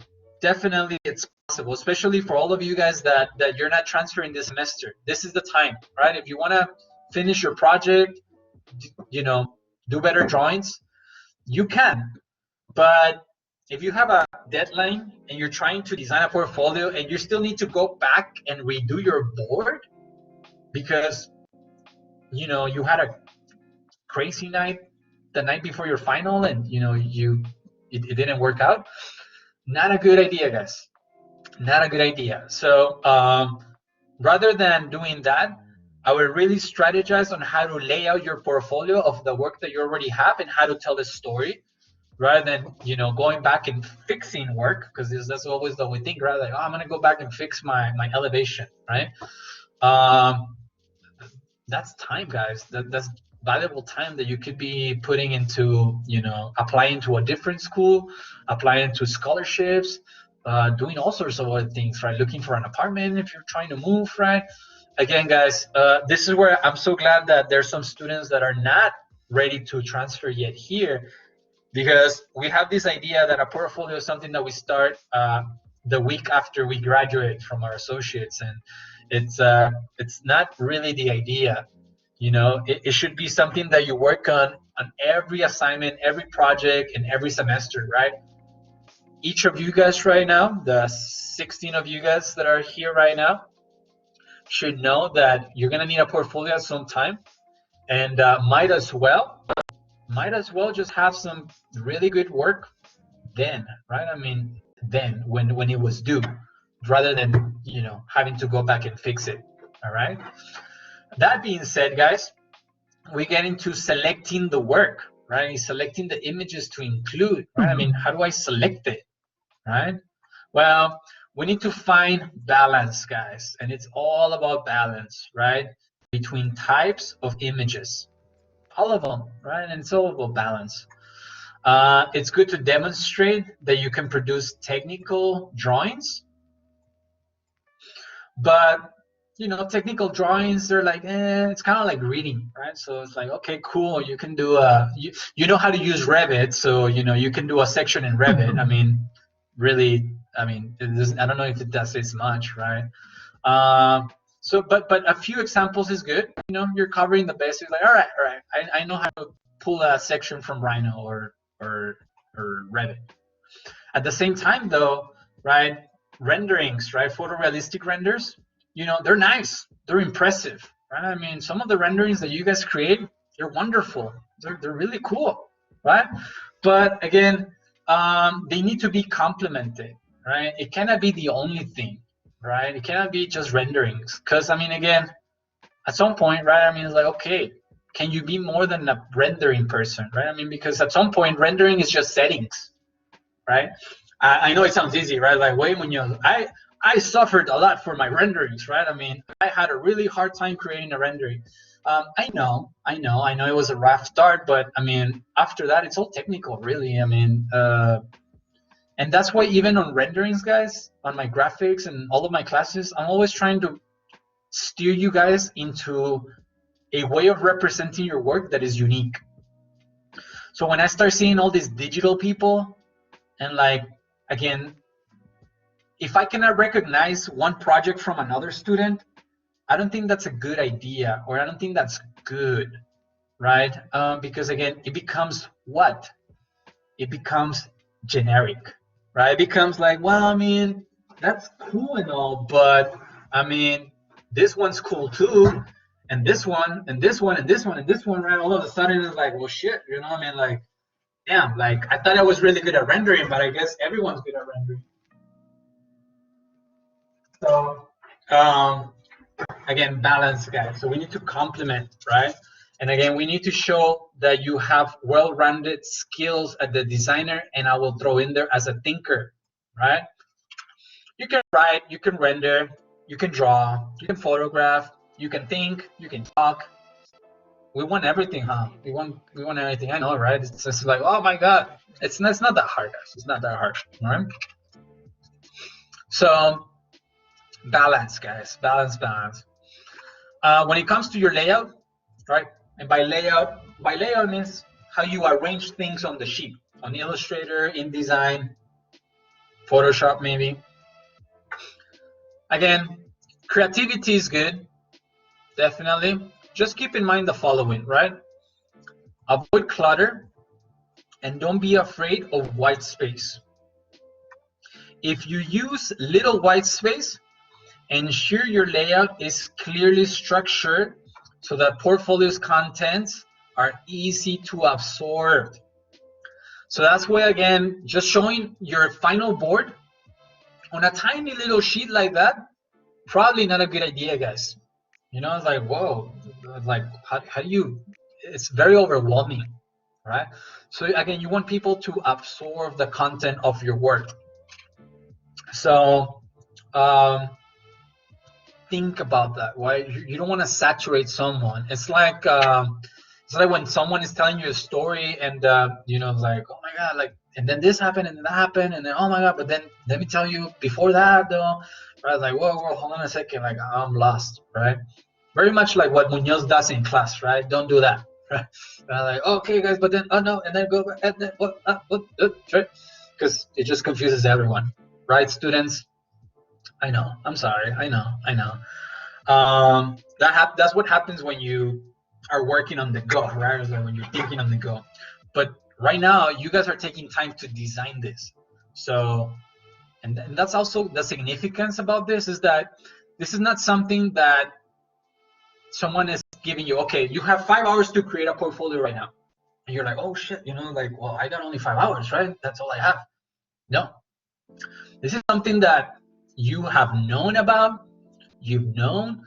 So that's why people is so critical about this, right? I mean, it's like, wait a second, you had a month, 2 months, 3 months, 6 months, and you couldn't read this once? Like, what's going on? Oh, well, no, it's actually, you know, I only worked on it for a week. Oh, okay, so then procrastinator much. Well, no, I mean, it's not that, it's just, you know, it starts getting into all of this kind of weird talk, you know. We don't need to get into that. I don't think anyone wants to get into that, right? So bottom line, guys, easy to absorb, right? Easy to absorb, just like a good scotch, right? Or like a good tequila, right? I mean, I don't know, for those of you of drinking age or anything good, right? I mean, it's like, whoa, you try something like, Jesus Christ, what was that, right? Like, Was that mezcal? What the heck was that, right? But you know, if it's a good drink or a good wine, right? I mean, it's like, all right, I can absorb this, right? Like, I can taste this. So, yeah, all right. So no clutter, guys, no clutter. Details, guys. Details is important right here, right? Often the strength of the graphic design, basically what you're doing is an exercise on graphic design. It's not really architectural design because the work's already done, right? I mean, yes, it's an architectural portfolio, but really the exercise of a portfolio is more of a graphic design one. It's more of a narrator one. It's more of a storyteller. It's almost like a novel or like a movie, right? You're putting a story together, right? So in this way, it's through a graphic design, right? And it all lies, guys, on the details. Some people like to say that the devil's in the details. Have you guys heard that phrase before? The devil's in the details. I like to think of it more that God is in the details. And I think people attribute that to Miss Van der Rohe, who said God is in the details. And it's not that I'm religious or highly optimistic person. It's just that for me, details are what really show a person's capabilities, right? It's those little things, it's those subtle things that it's even sometimes hard to explain. It's just those things that, look at that, right? Look at that thing, like it's little things right there. It might be the type of font, it might be the size of the font, it might be slightly the colors. There's certain little details, right? That, again, what that means, guys, and the reason for that is that details show that a person has a critical mind, right? That again, I'm not just doing this as a zombie, right? Like, me create portfolio, right? I must create portfolio. I shall create portfolio. Just tell me what you want, right? Because I mean, again, then you're a zombie, right? Then you're just a primitive person, right? I mean, like, okay, fine. But details show that a person, right, really look into what they're doing, right? And at the end of the day, I think we can all appreciate that, right? I mean, when someone pays enough attention to us, that details, guys. I mean, details. You know, I mean, you have a boyfriend, girlfriend, wife, husband, kids, friends, that they have details with you, right? Like, here, I brought you something. I send you a text. I call you. Whatever, right? I mean, little details right there that show that people care. Is the same with design, guys. You know, it's appreciated, okay? But don't let that confuse you, right? I mean, details should not, again, guys, right, be at the expense of the work, because then they're not details anymore, are they? Then they're like, hey, look at me, right? I was like, nah, it's just like, you probably won't even hear about it. It's just what it is, right? So whatever it is, though, let's make sure, though, that you use certain layout rules consistently, and it will give your portfolio a sense of cohesion. There's a lot of things that could be tolerated, guys. You know, that your technical skills are not there yet, that section is not correct, you know, that drawing is out of scale. I think those are all things that we can, you know, let go. But if there's no certain, like I said, certain very important key techniques used, learn from intro, from Studio One, it's gonna be really hard, guys. So I shared with you guys this this book right here that for me has been of great value, right? And it's called Making and Breaking the Grid. I think I've shown it to a number of you guys in my graphics. I'm trying to open it right here. All right, that would be here on Amazon. All right, Making and Breaking the Grid. There's wow, there's a used copy for $4. That's not bad at all. Guys, do yourself a favor and invest on it. Right, I have it right here. You know, I didn't get to it until much later in my career actually, but it nicely compiles all of the basics, right? I mean, again, I used to be very against grids because I'm a very conceptual thinker, and I'm very creative, and I don't use grids because grids constrain you, and grids are boring. Grids can be boring if you don't know how to use them. But since my Studio One students, some of you are here, we've learned that grids can actually be very challenging, very innovative, and they can give you very unique results. Right, my Studio One student or Studio Two semester? Correct, right? So we know about grids, and we know that it's not that it's implied, it's not, you know, it's literally gridded, but it's implied, right? It's subtle. I'm like, wait a second, there's some sort of cohesion right here. I see what's going on. I see what this person is doing, right? I mean, this is always lining up with this and that with that. All right. Simple. Ooh, I like that, Alfonso. I'm liking that a lot. Alfonso says grids are magical. You know what, Alfonso? I could not have said it better. I think I'm gonna start using that from right now on. Grids are magical. Love that. I think so. Again, just like we were saying about the details and God and all of that, we had a whole conversation of this in my studio last semester, so I won't bother you guys with that. So long story short, guys, use some guides. Simple, align things, you know, make sure that all of the sheets look, you know, relatively similar, right? Don't just surprise me all of a sudden, you know. I'm flipping through this like, wait a second, where did this come from? Like, we were using that font, and now we're using this font, and then we had a background here now. Like, what's going on? Is this an error, or is this a technique? And that, guys, I think is one of the questions that you want to avoid.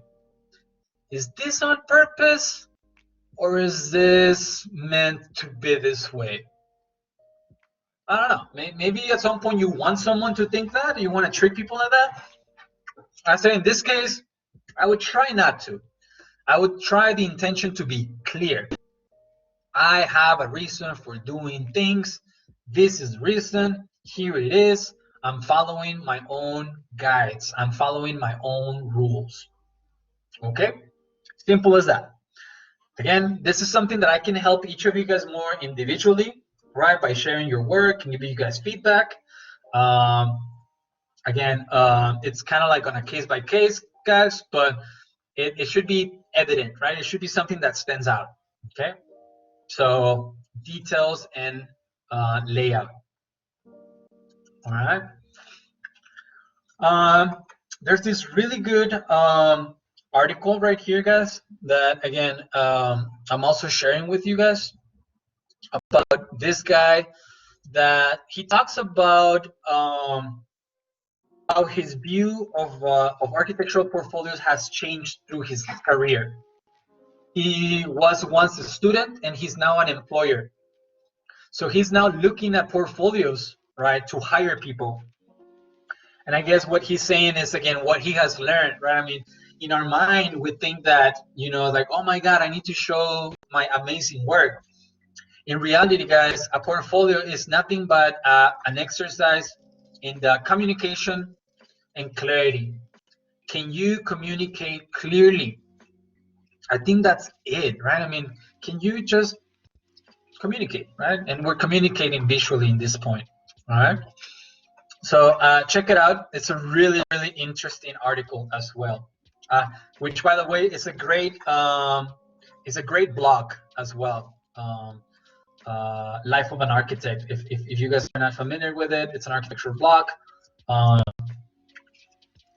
But there it is. And it's also interesting how it says that your portfolio has a 3-year lifespan, right?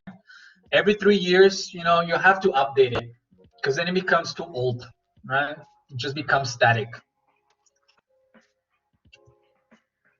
All right, guys. So I have a little outline for you guys on how to get you guys started with yours that I would like to share with you guys. All right. Let's do this. Let's take 5 minutes. I know this has already been like 2 hours that we've been here, guys, from the workshop. Is that okay? Or should we pause for a little bit? Yeah. Well, I need. That's fine for now. All right. I'll let you guys little break. I'll let you guys look at that article that I sent out.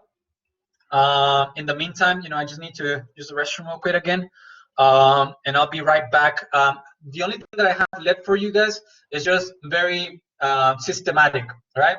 So I'm going to tell you guys how to start your portfolio.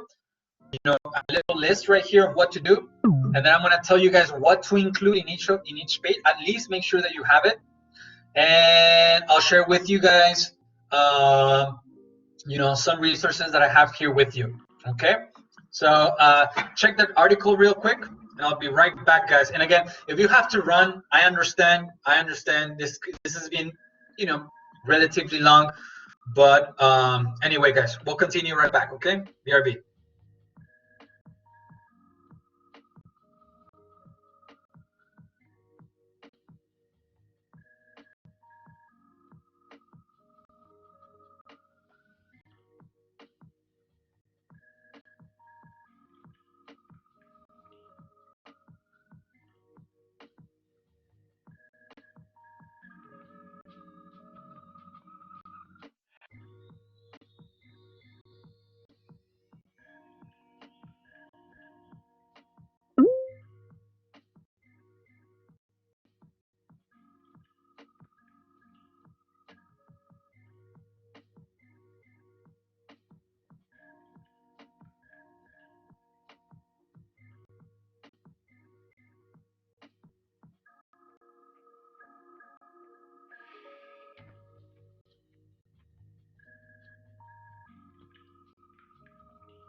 Alrighty, guys, I'm back. Hopefully you are back too. So what do you guys think? You guys check out that article.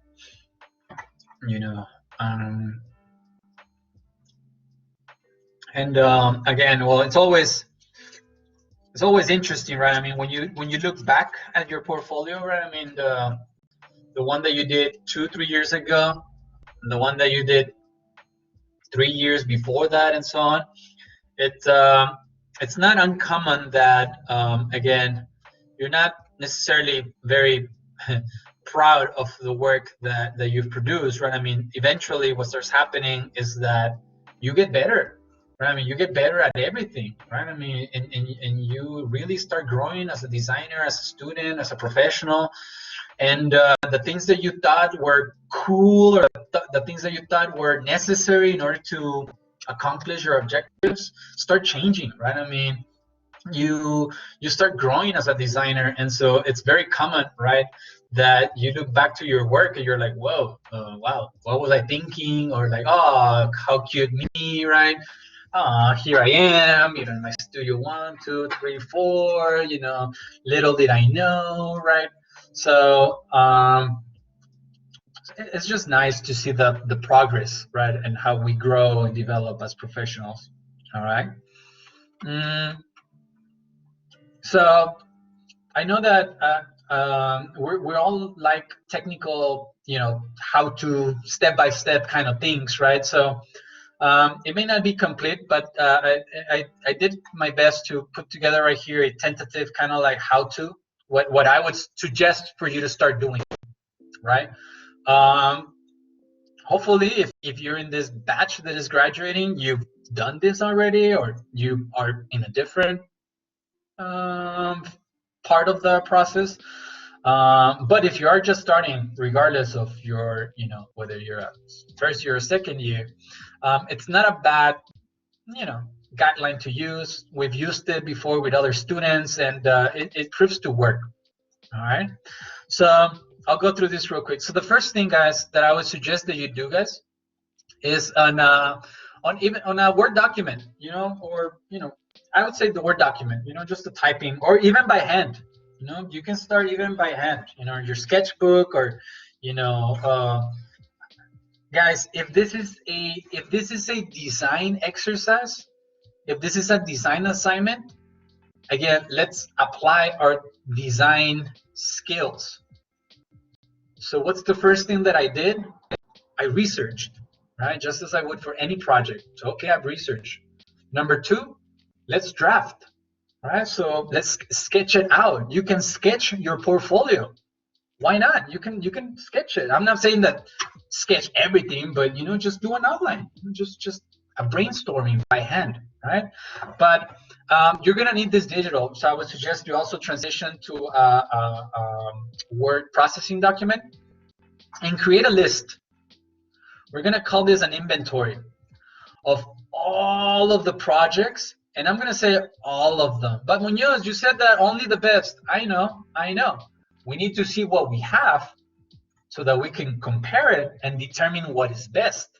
So for right now, all of your projects that you have collected inside and outside of a school, which you think should be considered to be included, right? And I'm gonna say all of them. Just go.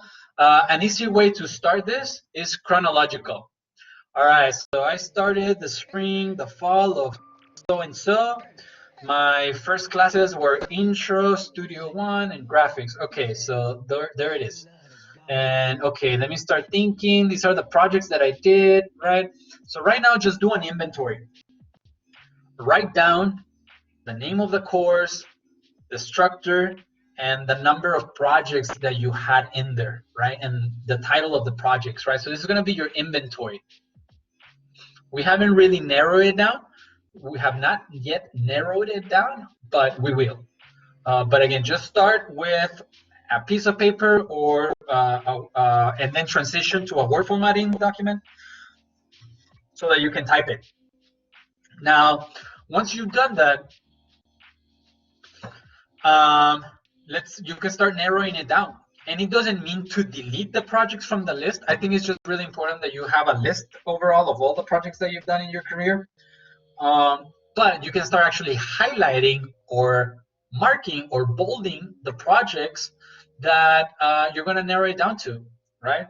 And we should exclude, as we have learned today, right, projects which are not strong enough or not able to collect sufficient data or content. Again, it may not have been the best semester, a particular semester, right? I mean, man, that class or that that teacher maybe, or whatever, right? It just didn't happen, right? I mean, I didn't have a camera, I didn't photograph my models, so I mean, I did the project, I passed the class, but really I don't have much to prove that. So guess what? No one's gonna know unless they're looking at your transcript, and even then, I think we all understand that if there's a class missing right there, it's for a reason. Now, I think it's fair to say, though, be careful, though, here locally, because, again, what happens is that all of you guys are coming from the same program, applying to the same program here in El Paso. So it's going to be very clear, right? I mean, okay, so this person and this person are both the same year. Why does this person has more projects than this one right here? So, I mean, I'm not saying that that will happen, but it can happen as well. So it can put you in a kind of disadvantage at some point, right? But I wouldn't worry about it too much. Again, I'm just trying to say that, yeah, like not having a Studio 4 project would be weird, right? I know I'm saying do not include the strong or weak projects, but if your final project for your last semester at EPCC was not good, I would maybe say that then that case I would maybe go back and try to revamp that project, you know what I mean? Because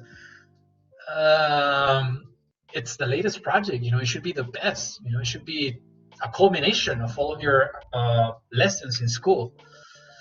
So anyway, now guys, something that is going to take a lot of time, guys. I cannot really tell you guys how long and, you know, what a sometimes pain in the butt this is. Actually, more so than designing it. Again, the design shouldn't be a complicated part. For me, what sometimes is the most painful part is collecting the images, guys. Collecting the images. Going through thousands and thousands of photographs on my phone, going through hundreds of files on my dozens of drives. I was putting together this workshop, and I have my, I don't know if you guys can see, I have my USB tray right here. I have easily, I don't know, about 10 flash drives in here. And you'll see how I started labeling them, like grad portfolio, EPCC portfolio, more grad, so, right? So, and it's only because I have found the time to one day or multiple days just sit down and sort all of my files. Because guess what? You're going to be looking for that rendering, right? Because you know it's like you killed it. Like you killed it with that rendering. And you're like, holy shit, like, wait a second, what was the name of that file? Is it render final for reals? Or is it final render for reals final presentation? Oh man, like, and then you're like here, right? And you're opening like a million files. Because I mean, again, it's not just like a photograph that you're like, oh yeah, I need this, but you have to open the flash drive, you have to double click the file, and you know the long part is you have to wait for the file to load. And some of these Illustrator boards and Photoshop boards and renderings, they take a while, right? I mean, I was like, oh my God, I'm here opening like 10 files that I need to know which one was the final for reals, right? So I can tell you guys that that's one of the most painful, well, it should be one of the most rewarding experiences because you're really going through all of your work. It's like, wow, I've done a lot of work, but it could also be very stressing if, again, you have a deadline.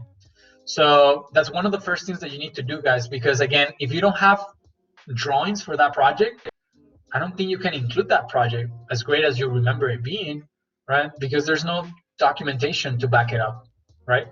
And do not include an essay on how great the project is without images, right? I mean, I don't think that's going to go very well, in my opinion. All right, so gather your documents, guys. So do this: create a project folder, or create project folders, even better, right?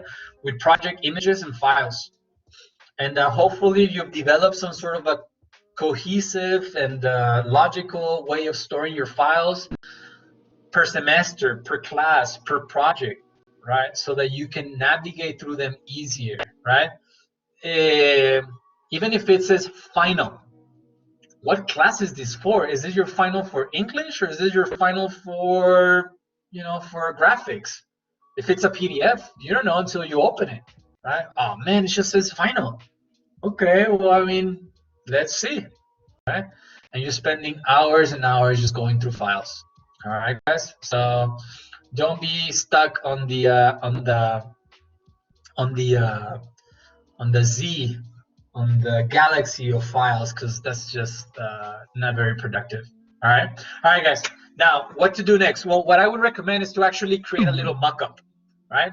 So you can do this again, drawing it, or you can, I like this idea of printing them, right? So what I suggest is print small, about 2 to 3 inches, black and white little thumbnails of just different images, right? Okay, this is my render for Studio 1. This is my render for Studio 2, right? So just print them. If you have access to a printer, black and white, just very little, just tiny, like I would say not as small as a postage stamp, but probably about the size of a Post-it or smaller, just so that you can start brainstorming, right?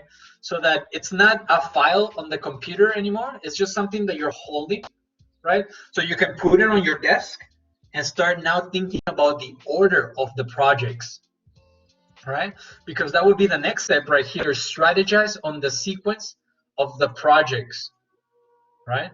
So I always say that you want to start with something strong, right?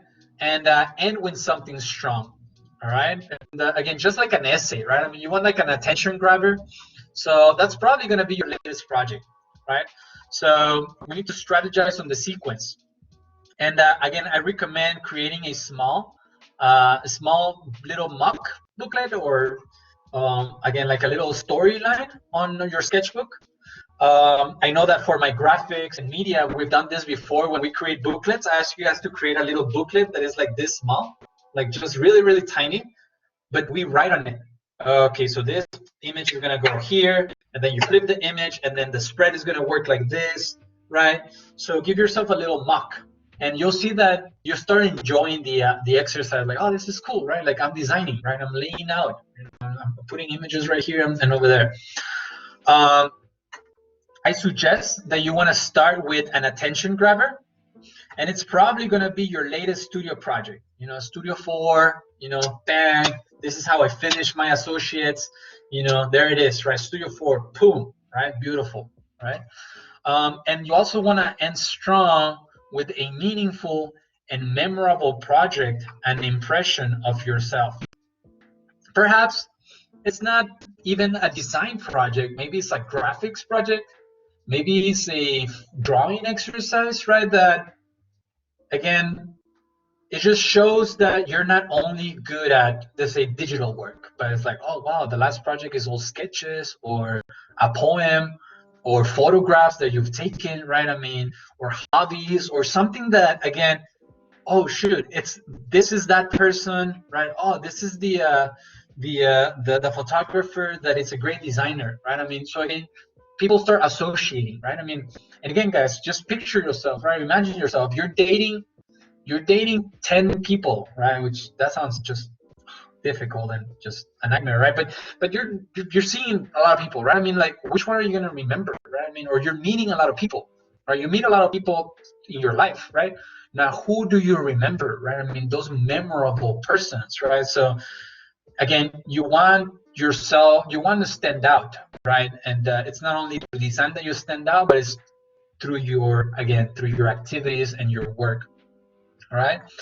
And again, perhaps a project that deals with a hobby or theme that you're truly passionate about and has a strong documented work. And that's kind of like, you wrap it up, right? It's like, oh shit, like that was nice, that was cool. Like it attracted my attention. Throughout it was consistent, it was well designed. And then, I'm about to close this, and there was a very memorable last page, right? I mean, something that again stands out, guys. All right. From there, I will start drafting a page layout digitally, and we're calling this the master format. That is where you start, kind of like setting all of these things together. Okay, titles are going to be on the left, right corner at a 36 font size. My name is going to go on all the pages on the right end, vertical, with my phone number underneath it, and the page number is going to be on the top, right? So this is going to apply to all of the sheets, right? That's what your master template, right? Your master format, right? And again, locate all the titles, page numbers, the descriptions, everything that they're asking you for, guys. Check back that website that I sent you guys, right? And again, be consistent. Be consistent, guys. I cannot really stress this enough. Be consistent, right? Don't give me titles with multiple sizes, right? Don't give me different font types, excessive font types. You know, 2, 3 is it's pushing it, right? 5 different font sizes or 10 font sizes, like, wow, this person just discovered how to install font sizes and is really having fun right now, but it's not good, right? I mean, again, there's always ways to break the rules, guys. Please don't let me discourage you from being creative, right? But just take care of the basics first and be consistent, all right? Now consider a layout that works both as individual pages and as a spread, right? If you were to print landscape versus portrait.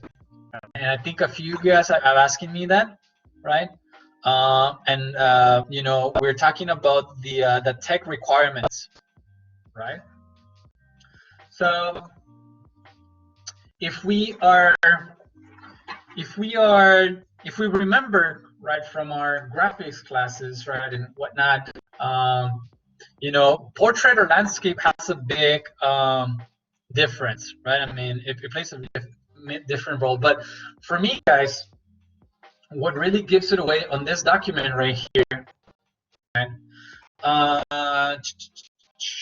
We'll never represent. Wait, where is it? Okay, so for me, what gives it away is digital portfolio. Digital portfolio. So I start thinking, digital. So that means that they're going to be watching it on what? On a computer screen, maybe? On a phone? On a laptop, right? Whatever. It's going to be digital, right? So how do I best see things, right? I mean, what's the best way? Well, most likely is landscape, right? If you look at the presentation, actually, that is right now here in front of you, we have it in landscape. That's just how our eyes, you know, see things better, right? In landscape, it's just really, it's kind of weird, right?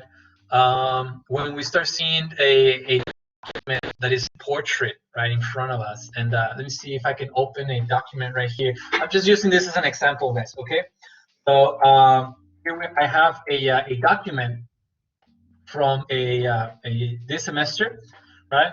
So we see here, this is a little document, right, from one of my graphics classes. This is portrait, right? So the work is great, right? The work is fine. I guess here the question, and I really don't think that is going to break it. Like, I don't think this is going to be like, oh my God, we cannot talk to this student, right? But I think for me, you know, it's about this kind of space right here. You know what I mean? There really isn't anything right here. And of course, it's because of the format, right? But we're actually, what we're doing is that we're creating the drawings kind of small, right? As if we were to include it landscape, right? Which is kind of like this right here. We wouldn't have as much of this right here, and the drawings would be a little bit, just a little bit bigger, right? They just start getting a little bit bigger. So again, I don't think there's anything wrong with this one being in portrait. I just think it might, you know, it might prevent you from really maximizing on your real estate, which is the screen, right? Which is the screen in front of you, right? Versus a let's say a landscape document right here, which I have in front of us, right? It's the same project. You see how now the landscape, again, it really works a little bit better with our eyes, right? I mean, it really works a little bit better with our, you know, navigation through the page, all right? Again, it doesn't really specify right there what it should be, but we need to make that decision. And we need to also understand that if things are going to be looked at on the screen, like with the one that I'm on right now, when you do things in portrait, it can be a little difficult to read. However, right, if it's going to be printed, sometimes portrait works better, right? So that's the tough call right there, guys. And like I said, probably you should start planning on having more than one portfolio, right? One that is portrait, one that is landscape. I've done that before. You really want to have it ready before you need it, rather than needing it and not having it, right? So anyway, it's just formatting, but it does changes things, as we all know, right? How many times has it happened that, you know, your instructor asks for a board, you know, you show up all happy, here it is, give me my A, or let's talk, I'm great. And then it's like, oh, wait a second, it should have been landscape. And you're like, oh, shoot, well, I mean, that's not a big deal. Format it. And you start putting it together, like, well, okay, yeah, it kind of throws everything off, right? I mean, it's just like, all right, so yeah, it's a different game, it's a different strategy, all right? So, so yes, right? Now, you also need to understand that digital, right? Digital work doesn't act the same way that physical. So it depends, right? It depends. If you do certain online portfolios, it kind of works that way. But if you do kind of like the PDF that I just showed you guys, right? You cannot do this, which is the spread, right? You cannot really have two pages side by side and kind of like work with each other, right? It works very nice when you're working with a print document like this one, and then you go from having a portrait to a landscape one the moment that you have two pages side by side, which we do that a lot in the pamphlet that we do in the graphics and in media, right? But you just got to be prepared. And again, that's where you have to be very, you have to, again, know what is this for and who is this for.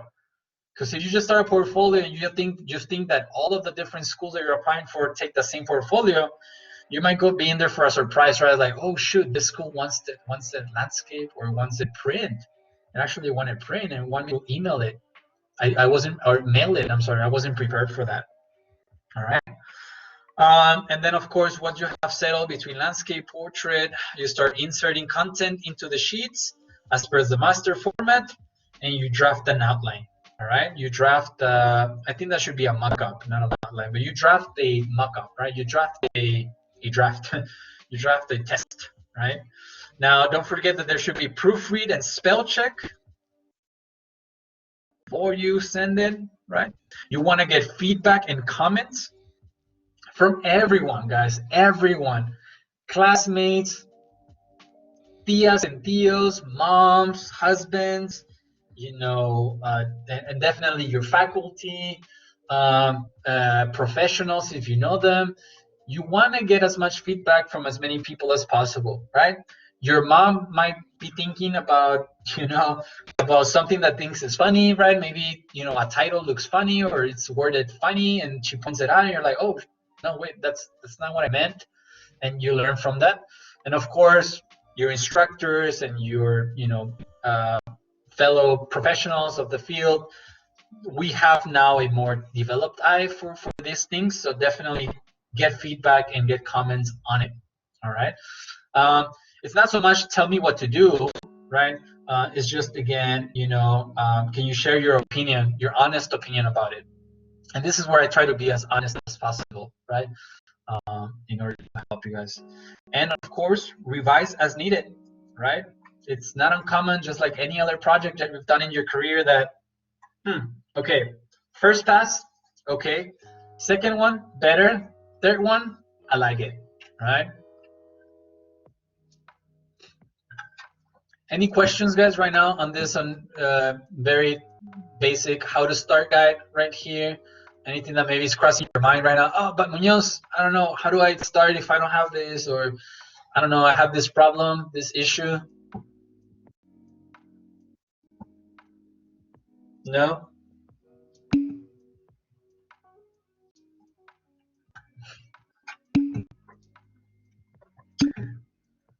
Nope. All right, let's see some messages. This is great. Well, thank you, Julia. I hope so. I really hope so. I mean, it's already been 3 hours, guys. I mean, you can see how important this topic is. So thank you for putting this together, Julia.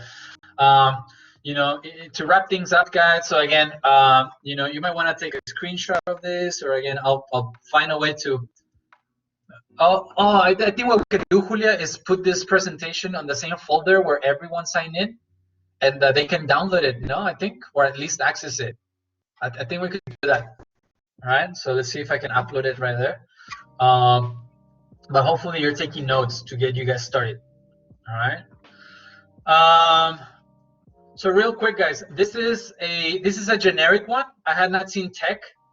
So definitely fulfill the minimums that each school is giving you. Worst case scenario, if you don't have minimums, I would say at least include this, right? Project descriptions, 1 paragraph, I'll say 100 to 150 words. Now, this is the objectives and challenges of the project based to you, according to you. I know that for a lot of projects, I give my class like a little handout that this is the narrative. You should use that, right? I mean, use that, borrow that, rephrase that into your eyes, right? Your mind. What were the objectives of this project, and what were the challenges used or in this project? All right. So again, it's not necessarily a description of the project, guys. It's not like, well, this is my Studio 4 project with my elevations and my renderings. It's like, well, no shit, we know that, right? I mean, like, I hope that you included that in the sheet, like it should be there, right? But no, I want you to tell me, right? I mean, what did you learn from this? Like we as faculty have certain reasons that we give you certain work, right? We have some of that in the back of our mind, right? I mean, we're learning about hierarchy, we're learning about composition, we're learning about stairs, we're learning about circulation, right? But are you aware of that? Did you learn that, right? Like, well, this project challenged my perception of space, right? It was a very challenging program. It was a very difficult client. It was a very difficult site. You know, the program was really challenging, right? The objectives were to create this and that, right? Especially by now that you've seen all of the projects, you should know.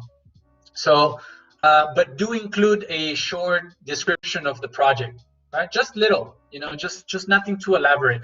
Don't give me a full page of text, guys, or I would suggest don't do that. I would suggest not to. Cassandra, can one project use 2 pages? Absolutely. Absolutely. I think it's just project dependent. Later on, as you go to your 4th year or 5th year or graduate, right? If you're working on your thesis, you'll find out that your thesis, you cannot put your thesis in 1 page. That's just not possible, right? That's just, you know, offensive to the thesis, right? It's like, how dare you ask me to use 1 sheet for my thesis? You know, I mean, I worked on this for a year, so of course I'm gonna have 4, 5, 6 pages just on. So again, maybe Studio 4 has 2 pages and all of the other studios have 1 page, or all of the studios have 2 pages and Studio 4, that it was your final one, has 4 pages, right? You name it. I like to keep it in pairs. I don't know if I would do a project with 3 sheets, because then, you know, starts the sequence for me starts working kind of odd. That's just me, right? I mean, that's again, if I start creating my little outline right here, let's say that this is a sheet of paper, right? And then I come over here and I start working, okay, so then page 1 is gonna be the cover page, and then page 2 is gonna be my letter, and then page 3 is gonna be my table of content, right? Page 4 is gonna be, you know, maybe just like a little quote that I find online, and then here we go. Page 3 is gonna be page 3 and 4. I'm sorry, 1, 2, 3, 4. Page 5 and 6 are gonna be Studio 4, right? So this is Studio 4, and then this is Studio 4, right? So I like to keep them in pairs, just so that again I do work with the spread, you know. But that's me. But you know, it's not a bad idea. So as long as you don't go over the number of pages, You know, you can include maybe, you know, 10 pages from one project if it's a super awesome project. Now, again, be careful. Remember that we talked about balance?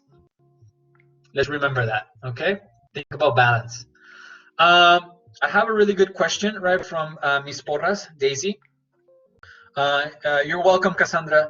Daisy asked do we have to include a table of contents? You know, I was just saying right now, table of contents right now. Again, guys, do you have to or do you not? Does it say on the requirements that you do or you don't?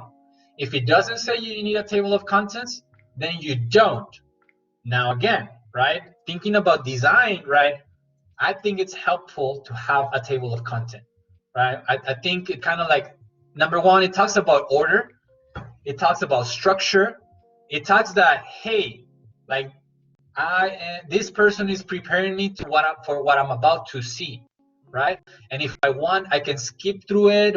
And plus, I like tables of contents because they're another way of designing. It's one of those freebies that you get to design, right? And it's one of those things that it's extra, right? It's like, ooh, table of contents, right? It's like, cool, right? So you probably don't have to, Daisy. I don't think it's gonna count against you. I think it could potentially count towards the project. And you'll see that this table of content can be many things, right? I mean, you know, you'll see an example right now from a previous student that his table of contents is just interesting. All right. So let's see. Again, as a minimum, again, we talked about the project name and title. Make sure that you include that. The course name, right? And I would try to be again, guys, try to be professional, try to be thorough, try to be over prepared if you want, right? Design one. Okay. For me, call me old-fashioned, but I like to call things, you know, by their name, right? Architectural Design Studio 1. That's officially, that's how it's going to appear in your transcript, isn't it? Officially, that's how it's going to transfer onto the other school, right? So I just use that, right? Architectural Graphics 2. You know how I like to use, you know, sometimes I abbreviate, right? I give you guys graphics, you know, 2. I don't know if I would label that on my, you know, again, I rather err on the safe side, you know, just be formal, just be clean and concise, right? So rather than doing that, you know, I'll use the official course name, right? Architectural Graphics 2, right? And I'll even do the 2 like that, right? Rather than doing like the 2 like that. This is how it appears on banner. That's how it appears on my transcript. I'll do that, right? The semester, the instructor, and again, if you ever wonders, like, man, why do I have to write this guy's name on my project? Like, you know, because schools want to see that, right? I mean, especially here at Tech, you know, I mean, they want to see, you know, I mean, what we're learning at different classes. Alfonso asked, do we use course names? I think so, right? I mean, especially here locally, right? I mean, you can use the ARC, right? 13. This is our Studio 2, right? 1304, ARC 1304, and then Architectural Design Studio 2, right? So yeah, absolutely. I mean, again, for me, it just shows formality. Again, those are all things that, again, the way that I see about it is that not everyone knows it. It's not like you go through life memorizing all of the courses that you've taken and their numbers, is it? Right? I'm guarantee you that you have no idea, right, what your graphics course number is unless you look it up, right? But the fact that you include it says that, number one, you thought about it. Number two, you act on it and looked it up. And number two, you included it, right? So again, what are we seeing? This person can think, right? This person is connecting the dots, right? And it's trying to deliver, right?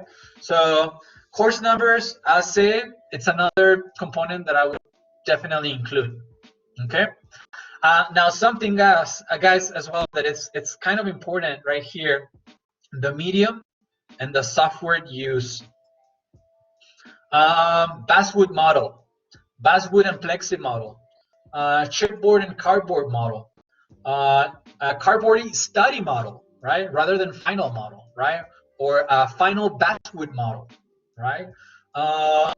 You know, on the project description, maybe on the side, you have a section for the software that you use. Rhino, Illustrator, Photoshop, and Lumion. Maybe all of those 4 you use for that project, right? Because I mean, again, I don't know. It's like, oh, this is a Lumion rendering? I thought this was a Rhino rendering. Oh, okay, so this person not only knows Rhino, but knows Lumion. Oh, wait a second, but on this other project, he or she used V-Ray or Maxwell. Oh, shit, that means that this person knows how to use multiple rendering softwares, not just one. So you see how that starts adding onto your credit?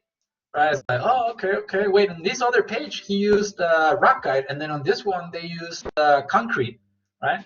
So again, medium and software used. Page number, especially, or well, if you're gonna use page numbers, make sure that you give a table of content, right? And if you're gonna use a table of content, make sure that you have page numbers, right? So they really help, plus page numbers are also a design tool. I like page numbers. And also, guys, really important, label, title, all your images. Just tiny, right? 14 font, just, you know, exterior rendering, you know, project diagrams. Like, we don't know, right? Like, remember, you have no idea who's looking at this, right? If you tell me that those were sketches, concept sketches, be like, oh, I thought you found those online. The same way, you should always, right, specify when you include images that are not yours or drawings that are not yours, right? You should label them, right? Case study, right? Sample project, you know, blah, blah, blah. And again, I'm very eminent in all my classes that you guys label everything for that same reason. I want to know what's yours and what's not yours. I don't know. I can speculate and I can assume, but what is it? I think someone's assuming something makes an ass out of you and me. Assuming, right? So again, by you assuming something, right? I mean, you're just guessing, right? So make it clear. It's okay if it's not your drawing. It's okay if it's not your project. Just label it. At the end of the day, the portfolio should definitely be original, right? Original. If you worked on the projects that were made up of teams, right? Specify there, right? Team project, team assignment, right? Specify the name of the other student and the roles performed, right? It's okay to include that, just specify it. Okay. Any questions on content, guys, of what to include?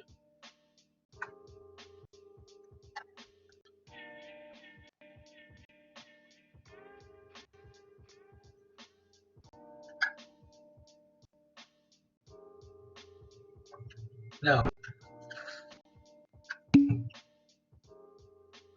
All right. No questions, Your Honor. All right. Simple, guys.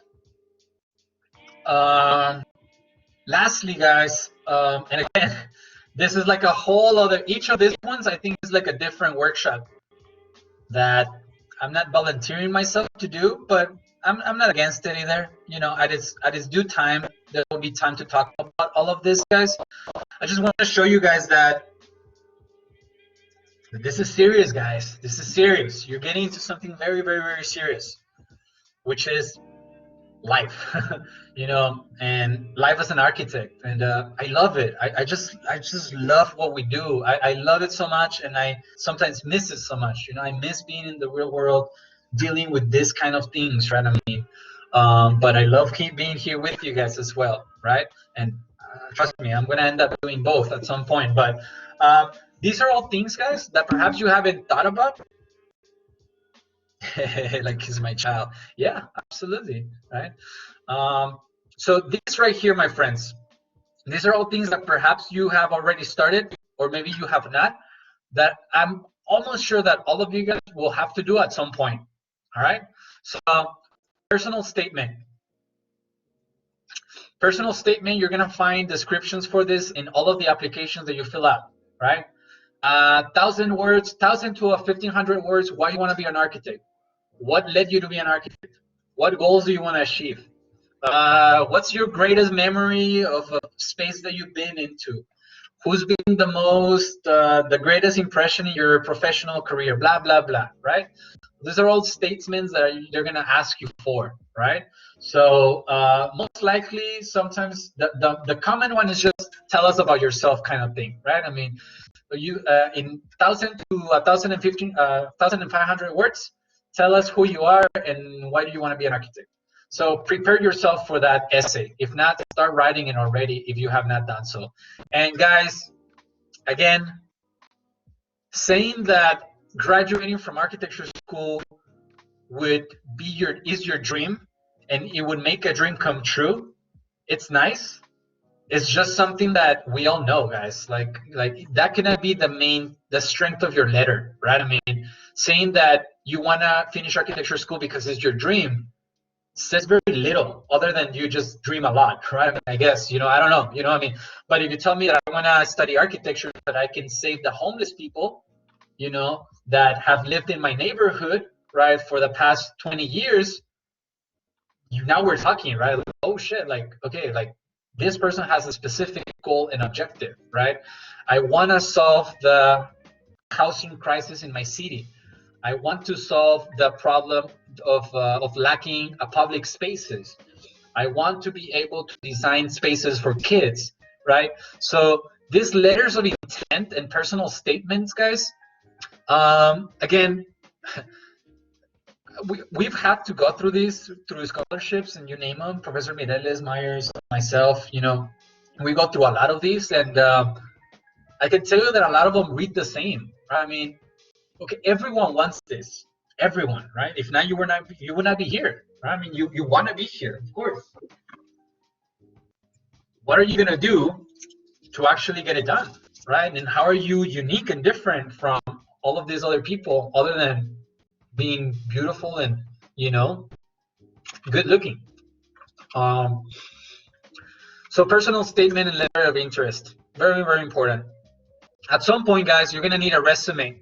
So start planning on that if you have not done so already, because again, it cannot be the same old resume that you've been using for McDonald's. Nothing against McDonald's, right? Or Taco Bell, or Verizon, or JCPenney, right? But those are generic resumes, guys.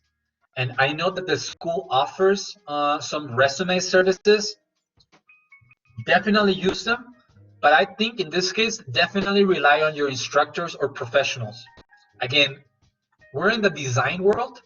So if you show me a resume that looks like the rest of others, and again, really has no creativity, maybe I'm just speaking for myself, I would start judging right there. It's like, pues no, like this resume is just boring, I mean, I don't know. All right. But again, we talked also about creativity. Okay, don't go all out like I did once. I'll share with you guys if we have chance. Trust me, I've learned a lot throughout this past 15 years, guys. Letters of recommendation, guys. Never too late for that. These letters of recommendation, guys, start the first day of class. You may not have thought about it yet. You may not be thinking about it yet, but you're going to need letters of the recommendation at some point or another. You're going to need them, right? And it's just really hard to write a letter of recommendation for someone that well, you don't know how to write one, you know what I mean? And so for the most part, guys, I try to be very, very helpful. And if you ask me for a letter of recommendation, I don't think I've said no yet. I'm starting to get to the point, though, that I got a lot of requests starting the semester. And we want to help you guys. We want to help you. And because I want to help you, I don't want to give you a weak letter of recommendation. So I guess just have that in mind, right? I mean, it's okay if someone says no to a letter of recommendation. Or you would have to just be okay with someone just speaking freely about you, which is what a letter of recommendation is. I mean, like, yeah, this person is very creative, but has a hard time committing to the profession. I mean, I wish, that, this person could really understand that architecture, blah, blah, blah, right? So, and I sometimes try to use those in a positive way, right? Man, I love working with this person. I'm sure that throughout their career, they're going to understand that feedback is important and that they should value the comments that are made by their classmate, right? I feel like right now they don't really listen to others, but I'm sure, because again, letters of recommendation, I mean, I'm giving someone else my honest opinion about someone else. So it's my name on it, right? I mean, it's not only my name on it, but it's myself, right? I mean, I want someone that if someone receives a letter, the recommendation from Muñoz, right? I want them to be comfortable with that, like that they can trust me, right? Like, oh, okay, Muñoz. I mean, Muñoz has been consistent with his letters of recommendation, right? I mean, he's not just giving these out like if they were, flyers, right? Like, who wants a letter of recommendation? You, yeah, right? Because if that's the case, I'll just create a template and then I'll replace your name right there. Like kind of like download it yourself. There's nothing more annoying or kind of disappointing than when you ask someone for a letter of recommendation, right? And you ask for a letter of recommendation. And I know because, it has happened, I asked for it and then my employer was like, yeah. Can you do me a favor? Can you write it for me? And then I'll just sign it. And I'm like, well, I mean, yeah, I guess I could do that. But I mean, that's not cool, to be honest with you. And I really want to avoid doing that. I thought about it, right? I mean, a student that asked me a little recommendation recently and I'm like, oh man, like I just don't know how to frame this person's work and attitude, and you know me, I'm very particular with things. I don't know how to help this person. I kind of wish that this person could just write it themselves, see what they think their work is about, and I'll just sign it. But that's not. I don't think that's ethical. I don't think that's ethical in general. And I know a lot of employers did that to me. And I understand they were busy and whatnot, and they just wanted to help at the end of the day, which I appreciate it, right? But I don't want to do that, right? So long story short, guys, don't be surprised if when you ask for a letter of recommendation, what we as a department have talked about is that, yes, we'll write it as long as you have received an A in my course as the final grade. Okay? I think that's very fair. There, I know a lot of you guys personally, and if you feel that personally, you and I, have that connection, I know you. Like I know that you gotta be in that class because X and X and X, right? I mean, you have a hard time, you're just learning the digital, blah blah blah. That's different, right? Like I'm happy to help you, right? I even specify that on the letter, right? Man, I'm so proud of this person, It's mind-blowing how this person has been not only learn design, but learn software, learn how to communicate, etc., etc. All right, guys? But please have that in mind. Definitely, guys, create a lasting relationship with your instructors, guys. Again, we're here to help you guys. Be polite, be nice, again, I know it sounds weird, right? I mean, I'm a faculty, I'm saying that, but the reality is that I still sometimes see myself as a student, right? And I've always been so close to my professors. There's a reason why I'm here right now in front of you telling you all of this. I got this job through one of my previous instructors, right? Professor Gorski. We stayed close together after graduation, and that's why I'm here. And I've gotten jobs before because of my faculty. Don't be a kiss ass. That's not what I'm trying to say. It's just that at the end of the day, guys, if you, just relationships. Don't burn bridges. Don't think about the future, guys. It's such a small world. The world of architecture is even smaller, guys. We know each other, right? I know I know we know a lot of people, right? I mean, and again, guys, people know my name, people know your instructors' names, and well, it starts there, you know. And guys, we'll be honest, right? Híjole, that person, you know, really struggled, but man, that person grew. I really would encourage you to hire her or hire him, because you know, above anything, you know, I mean, that person is a hard worker, it's honest, it's ethical, you name it. Okay. um, your CV, I'm not going to talk about it too much right now, but at some point your resume becomes so long and so big, yay, we're adults by then, that you need to start creating a CV, right? Curriculum type, which, you know, look it up. It's long, it's more developed than the resume. Online portfolio and website. Hopefully you get to start yours, because again, right, I mean, it's the digital world. We want to have an online presence, and it also includes, I forgot to add it right here, guys, it starts with your social media, guys. I encourage you to promote your work, right? If you don't have a Facebook, get a Facebook, right? It's okay if you ignore all your family, just post work. People are going to look you up. It's just the norm. If you have an Instagram account, and it's not, you know, you don't want it to be public, that's fine. Make it private. Make another one that is just about your work, right? Again, whether we like it or not, guys, it's all about appearances, right? You do you, whatever you're into, whatever you like, that's fine. It's your life, right? But there's kind of like a persona that you want people to recognize you by and for. That's what I've learned.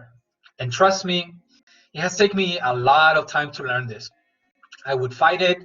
It's like, no, I'm going to be myself. I'm going to be myself. And I guess we confuse being yourself with growing up. You know, I mean, part of being ourselves is that we need to grow up, right? And again,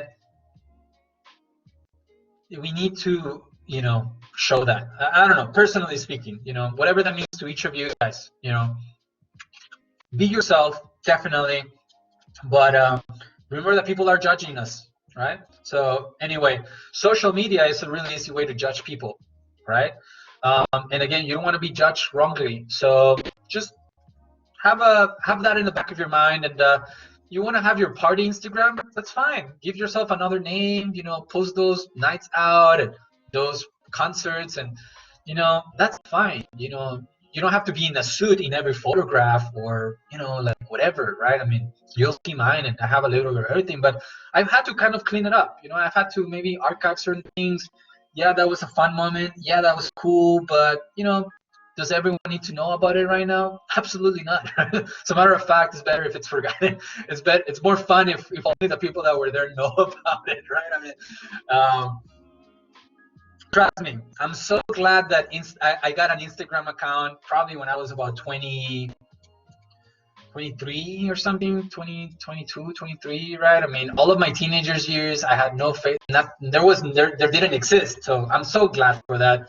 And I feel bad for teenagers that are not aware of that. But anyway, long story short, social media is online presence, and it's also part of your portfolio. So treat it as such. Business cards. Who doesn't love a nice business card? All right. I love making business cards, guys. I made so many for myself that it's just, yeah. They might be old school and old fashioned, but tell you what, I mean, it's still probably one of the best ways to, you know, to start a conversation, an icebreaker. We have a bunch of lectures. Can you imagine the impression, right? I mean, the kind of what it would mean if you show up to a lecture. You know how you guys go up to the presenter and you guys have a selfie or whatnot, like, hey, I love your work, thank you for coming, right? Can you imagine some person would say is, you're like, hey, I love your work. This is my website right here. There's a card. I would love it if please I could have your feedback. Would you mind if I call you one day? I'm not you know, it's not a job interview. I just want to hear your feedback. I just really like your work, and I really identify with what you do, right? Would it be okay if I share with you my work so that you can give me your feedback? And that moment is like, oh shit, absolutely, give me your card, you know, this is my card, call me, email me, right? I mentioned this before, guys. No one's going to give you anything, guys. No one's just gonna show up. It's like, hey, who wants a job? You know, like you. All right, over here, right? Greatest job, right? So business cards are a great way to, you know, start kind of like putting your name out there. And I remember when I started grad school. I remember when I started grad school, and all sorts of things happened, right? But I was meeting my classmates, and at one point I asked one of my classmates for, I don't know if his number, email, or I don't know if we were doing some teamwork. I'm like, yeah, here's my contact. And this guy gives me a little, I don't, it wasn't a business card because it was smaller, right? And I was like, yeah, here's, and it was so simple. It was his name and an email and a phone number, something like simple. And I was like, I got around like this guy, like, that's so cool, you know, like, why do I not have this? You know, why am I writing with paper, you know, my phone number, or, you know, like, why, like, that's so cool. So he made an impression of me. A student made an impression of another student, right? Like, holy shit, like, this guy is for real, you know, like, this guy is serious. That's, I think, in my opinion, guys, the impression that you want to create in other people, right? Like, I got a, you know, community college student business card. I mean, you know, might be a little bit too ambitious, but I don't know. What's wrong about being ambitious? I mean, like, okay, cool. So, and you can have fun with it, right? Business card, you know, Juanito Perez, you know, architecture student, right? Architecture, you know, enthusiast or dreamer, or, you know, I mean, whatever, right? I mean, and then your work sample, which, you know, I'll talk about it later. Because this is getting long, guys. This is getting long. But, so yeah, sorry about that. All right, guys. And here are some resources, guys. I need to add a few more right here. So these are all going to be articles, guys. Again, do yourself a favor, and before you submit anything, can you please read these right here? All right, just read them. All right, go through them. There's a lot of it is what I already shared with you guys, but a lot of it, trust me, there's still a lot that I haven't covered, guys. A lot. All right. Now, what I think a lot of you guys were also kind of interested on is this right here, which is a website and digital content file creation. I don't know if any of you guys is familiar with Wix, Izu, Behance, or Blurb. These are all ways that you can publish work online. So Wix, you can create free websites. Izu, you create portfolios. Behance, again, it's kind of like online portfolios. And Blurb, I just found out about Blurb. I really want to try it. Actually, I'm actually in the process of updating my stuff, guys. And I actually want to expand my portfolio to include my academic work, which is the work that all of you guys have produced in my classes. I want to have that, right? I want to have that as a book, as a website. I want to be able to show others what I, as a architecture instructor, I am, you know, interested in, right? I like form, I like geometry, you know me, right? Grids, you know, I have a certain kind of like feel that I'm interested in architecture and design, right? So I'm also, you know, in the process of updating my website, you know, and, you know, expanding my portfolio, right? But this Blurb right here, I highly recommend it. Or I don't know, I haven't used it, but you can create books, right, that you can print, and I think that's a super valuable resource. If you're ever in my graphics class or media class where we have to do the booklet, it's such a pain in the butt to have to be thinking about, like, okay, that page is going to have this, and then on the back is going to print, and then they're on a line. So rather leave that to the professionals, and Blurb can do it for you. Additionally, guys, LinkedIn is also a tool that you should, if you have not created a LinkedIn, you should probably look into it, right? It's a Facebook for professionals, I guess you could say that, right? Here we are. So FYI, that's Robert Gonzalez, who is the direct. Well, he just received a new job at NMS at UNM. So he was our coordinator here in El Paso, but unfortunately, he's just starting a new job this summer actually. But anyway, this is LinkedIn. This is my LinkedIn right here. I'll admit it, it's very outdated. The moment that I got this job, I haven't really touched my LinkedIn, right? So this is really, really old, right? But you know, it's a nice kind of thing right there to start creating your LinkedIn.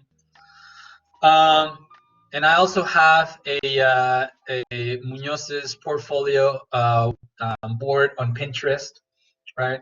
Where I have a lot of those articles that I'm sharing with you guys, and I have some layout, you know, considerations. And as you see, guys, I didn't really focus on this workshop. I'm not telling you how to use Illustrator. I'm not telling you how to lay out your sheets. I mean, that's a different workshop, right? I mean, that's a graphic design workshop. I have some of this right here. The reason that I don't do it is I'm afraid that the moment that I share something with students, and which is natural, we take it very serious, and then all of the portfolios start looking the same. So that's why I really don't share like this design ideas, but they're here if you want to, you know, at least get some ideas. Okay. So again, there's this portfolio board that I have on Pinterest that I'll share with you guys right here, that again I constantly add things. So matter of fact, this was probably where I started to put this lecture together, right? I went onto my handy dandy Pinterest board and you know, get all sorts of things from there. All right. Lastly, you know, just share with you guys again. I don't think I actually shared it today, but this is my website. All right, this is my online portfolio, I guess you could say. That again can give you an idea of not only my work, but you know, how to lay out your progress. I don't have any school project here. This is all professional work that I've done working for others. So I also want to, you know, work on my website and, you know, include my schoolwork and, you know, all sorts of other things right here. But, you know, at least it'll be something, you know what I mean? And you have my contact information, and, you know, it gives you an idea right there. This website, guys, that I did it through this website right here. It's called Squarespace. You probably heard of them. If you're into sports, they advertise a lot in the NFL or whatnot. It's not free. I pay about $100 for this website each year. You have to renew it. They don't design it for you. They just charge you to have it. I designed it. They have templates and all of these things, right? I'm just starting to think that it's too much money, you know, forever, because I want to have my website forever. So even after I die, I guess, I don't know. So I don't want to be paying $100 forever. So I'm actually going to, part of my objective is to start looking into ways of migrating my website to a different platform. And I'm probably going to actually start talking to graphic designers. I mean, I would love to do it myself, but honestly, I have other things to do. So I think I might not be opposed to hiring a graphic designer, a friend that I can trust, right? Like, hey, you know, help me with my website, you know, and of course, paying someone, and nothing wrong with that, right? That's how professionals do it as well, right? At least certain. So anyway, Squarespace, that's the one that I use, but they have beautiful templates. So they're very image driven. That's what I liked about them. So that's what I went for. And I did a lot of research when I was putting my website together. So that's what I'm using right now. So that's that right there. So I'll share it with you guys. As you can see, you know, Munoz is just so creative, and Munoz is so out of this world that I even made up a word to call my website. You know what I mean? You know, I don't know what to say about that, but you know, not uncommon. But anyway, feel free to check it out. Okay, guys, but I want to just add a few more resources that I have right here. I'm seeing that there's a message from, I think Julia messaged someone or emailed someone. Good afternoon, Julia. Please submit the PDF of your portfolio to my attention at this email. You can submit the statement of interest and portfolio at one time. Please make sure name, address, contact information is included. If you have been accepted to TTU Lubbock, please include your R number. That's awesome. That's awesome, guys. Julia, good job. Thank you for emailing. That's great. I don't think we have an answer for portrait or landscape, so it's fair game, guys. You know, I'd say it's open. How are we doing, guys? You guys have been amazing. We're almost here for 4 hours, and still 11 of you guys. That's awesome. A really good place, guys, to find ideas. If you know what you're looking for is the design part of it, Izu, guys. This one right here is great. All right. So let's see, architecture portfolio.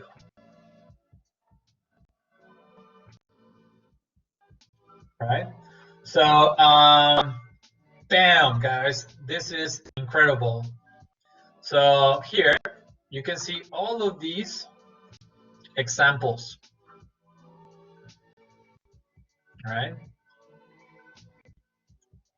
So this is great. You can make it full page right here. So again, if what you were thinking like, oh man, I thought Munoz was gonna talk about, you know, what kind of font to use and, you know, what photographs no, like that's even before that, you know, even before that, right? I mean, but if that's what you were looking for, here it is. That's why I'm not including it, right? So again, titles, right? The year of the project, the software used, project statement, rendering, drawings, rendering, elevations, right? Through it. Okay. And we flip through it. So what did I tell you, right? Robots. Whoa. So there you go, right? So anyway, guys, wow, that's an impressive drawing right there. Damn, that's a sexy section right there. It's a sexy looking section right there, I'm gonna tell you. I mean, I don't know what year this is. This is what, I don't know what level this is, but, right? So anyway, guys, you'll see, you start recognizing, right? You start recognizing some of this house design, and you see how each project has some sort of a layout, right? So you have a title sheet, right? You have the introduction of the project, and then you have a spread on it, right? And then you have technical drawings, and then again another title, which is it's telling us that it's another project, right? So this is a great size, guys. I cannot stress enough how beautiful this site is and how much information is in here, right? So again, this is that Izu page, and you can create your own, right? Your own slideshow like this, and they give you a link, and you can share it with other people, and it's great. So then there's that right there, guys. All right, guys. I mean, I have some more examples, guys, that I wanted to share with you. I have this portfolio from a student that graduated from this program recently, a year ago, right? So the architecture portfolio, El Paso Community College, fall 17, spring 19, right? This is Mr. Angel Arellano, right? And again, letter of intent. As you'll see, not really a letter yet, but at least is the text in there, right? but again, the information, and again, in this case, we're including the letter of intent inside of the portfolio, right? And again, information and all of that, right? Daisy, I'm not sure if you're here or if you guys were wondering about table of contents, right? This is nice, right? Because again, it's telling us how this is going to be structured. It's per semester, right? Fall 17, spring, fall, spring. Alfonso, you're asking about course numbers. There they are. Art 2603, Architectural Design Studio 3, right? Design Studio 2, Design Studio 1, Introduction to Architecture, History 1, Digital Media, Freehand Drawing 2, Technology, and History 2. And I'd like to show Angel's portfolio because I had the pleasure of working with Angel 1, 2, 3, 4, 4 classes at least with him. So that was the contents, and then we go through the portfolio, right? So form study. So I think these are 2 different projects. I think I'm not sure. I think that's clear. I'm not sure it's clear enough. I think this is one project. I think this is another project. But notice right here, Professor Mr. Moreno, class Introduction to Architecture, right? And this, guys, very important. Label everything. Right, music assessment. I would even add more labels right here. So I think some of you guys have even done this project. No, has anyone of you guys done the form study or the form Trusan with Professor Moreno? Any of you guys? You remember? Remember? Not me. All right. More models. I think this is a beautiful sheet right here. I love this right here. This model being photographs in so many ways. It might seem like a very simple model, but it's very, very, very nice. So, so that's wonderful. Again, Introduction to Architecture, Professor Moreno. History models. This was in my class, right? Architectural History, Architectural History 1. And I think Angel did a really good job with this sheet right here, photographing it. It's really important. So these are the study models, and these are the final models right here. Right, and so forth, guys. So this is, again, an example of one of our graduates who's now at Tech, right? I think actually we can find your project from this semester here. Or not. No, I think some of you guys have done this one with Mireles, right? The mountain retreat, or Moreno, right? Or some of us.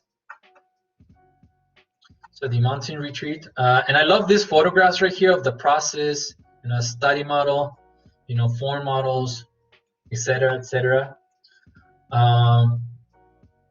Right, drawing. I know we've done a bunch of drawing, guys. So there's that. The wall from technology that maybe I know some of you guys didn't get to it this semester because of what's going on. But if you did, this is awesome. I'm sure that a lot of people get excited about seeing this. This was for my studio 3. Really, really great project of his, and his final project for Studio 3, which is now Studio 4 for you guys, right? Because this was the previous curriculum. So in this case with Angel, this is the old curriculum. So this was actually their last studio, which was Studio 3 rather than Studio 4 with you guys, right? And this is his final model, which was great. Art media studies, history 2. The thing of lights, right, that some of you guys may have participated on, right? That wasn't for a class, or maybe it was, but I mean, for some of you guys, it might have been extra, so definitely that could be there. And this, for example, right, I mean, it's extracurricular.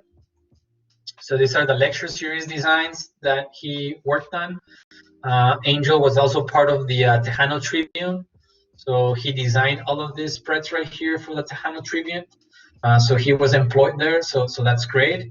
Notice that it notes right here collaboration. That means that, you know, he worked, it was developed with other students. And more work that it's not architecture necessarily related, but it again showcases his work, right? Working at the Tejano Tribune right there. Okay, so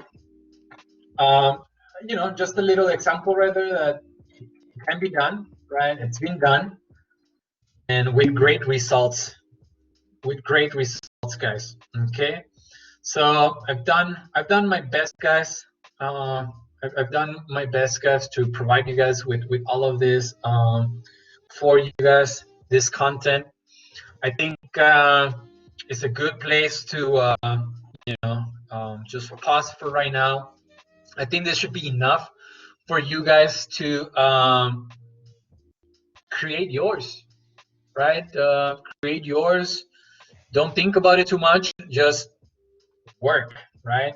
Again, if you're not sure where to start, guys, start here, right? Start here. There's some housekeeping work that you need to do, right? Inventory of your classes and projects, right? Collect all of the USB files, right? Or those files that are buried in your hard drive. That's going to take you some time. Start creating an outline, right? Start looking for inspiration in terms of the layout. You know what I mean? Go to Izu, go to Pinterest, even better, go to your books.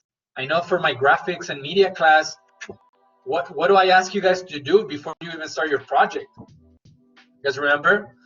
I actually ask you guys to go to the library and select 2 to 3 books that you really like.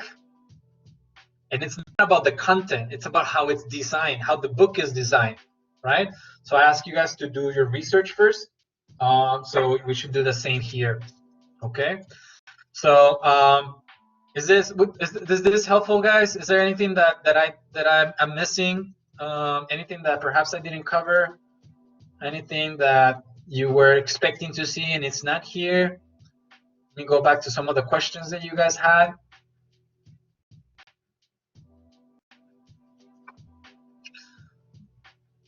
So workshop to be uploaded, if everything works accordingly, yes, it's just gonna be a really long recording, guys. So I don't know.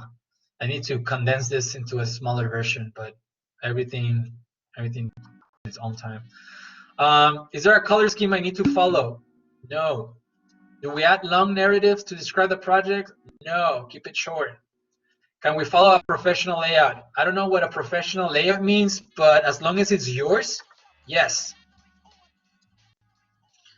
As long as it's yours, and if by professional you mean that it just looks really nice, yes. If by professional you mean that someone else did it, I would avoid it, right? I would showcase your design skills, not someone else's, okay? When do we need the portfolio for? I think for you guys is the 1st, right? For Texas Tech here in El Paso, if you're transferring the semester is June 1st, so you have about a week or so. If you're not, then you want to start it now. A specific sheet size? Yes. Check the requirements. How much explanation do we need in the portfolio? Not a lot, just brief, keep it short. Ratio of pictures to words? I would say about 1/5 of the project should be text and 4/5 should be all images.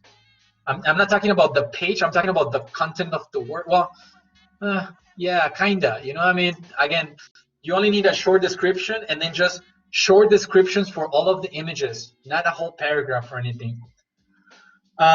Do you need to put projects from every class we have taken or date, or just our best? Just your best. What amount of info do we need on each project? Photograph of model, schematic, as long as it's good, everything, right? Process and final. What is it that makes a portfolio stand out? I think what makes a portfolio stand out is some clarity in design, of course, And so maturity in thinking, right?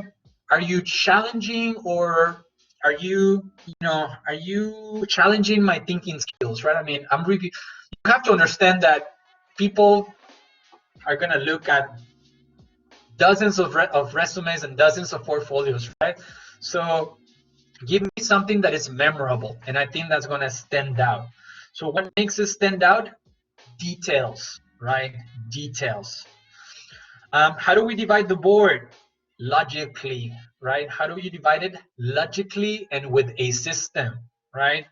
Go back to your introduction and Studio One principles, right? In design, form, space, and order, right? Remember? Should projects be in chronological order? Not necessarily, right? They do not have to be in chronological order. Do think of the order, though. Curate the order. You're in charge, right? I mean, if you think chronological is less for you, do it chronological. You're not mandated to do so. Is there a website specifically to create a portfolio? Yes, I've shared some of those with you guys. Now, I don't know if those are going to help you for this portfolio that you're doing for tech. Again, I would really avoid using templates from online. There's nothing more sad than opening a portfolio, seeing the cover page, and being, oh, that's great. And then you open another portfolio, and it's the same cover page. You know what you realize is that, oh shit, this is a template. Like, damn it, right? So that's not good, guys. And that's why I'm always steering my students away from templates. Stay away from templates, guys. Be original, be creative. Can we do it on Illustrator? Absolutely. I would actually avoid using anything else than Illustrator or InDesign. Probably InDesign is better for this. Not a difficult software to use. I think Photoshop for me is the toughest one. Illustrator is the second one, and perhaps the easiest one is InDesign. So check it out. It's a PowerPoint on steroids. If yes, how? I missed the question right here. I don't know if Cassandra's still here that could finish the question. And Google says you can record on Teams. Thanks for looking up, Mark. I appreciate that. Any other questions, guys, that I could maybe help you guys with? Again, you guys have my email, right? Munoz email, right? Let me give it right here. Please, guys, the only thing that I'm begging you guys, I want to help you, okay? But do not email me with your portfolio attached to it.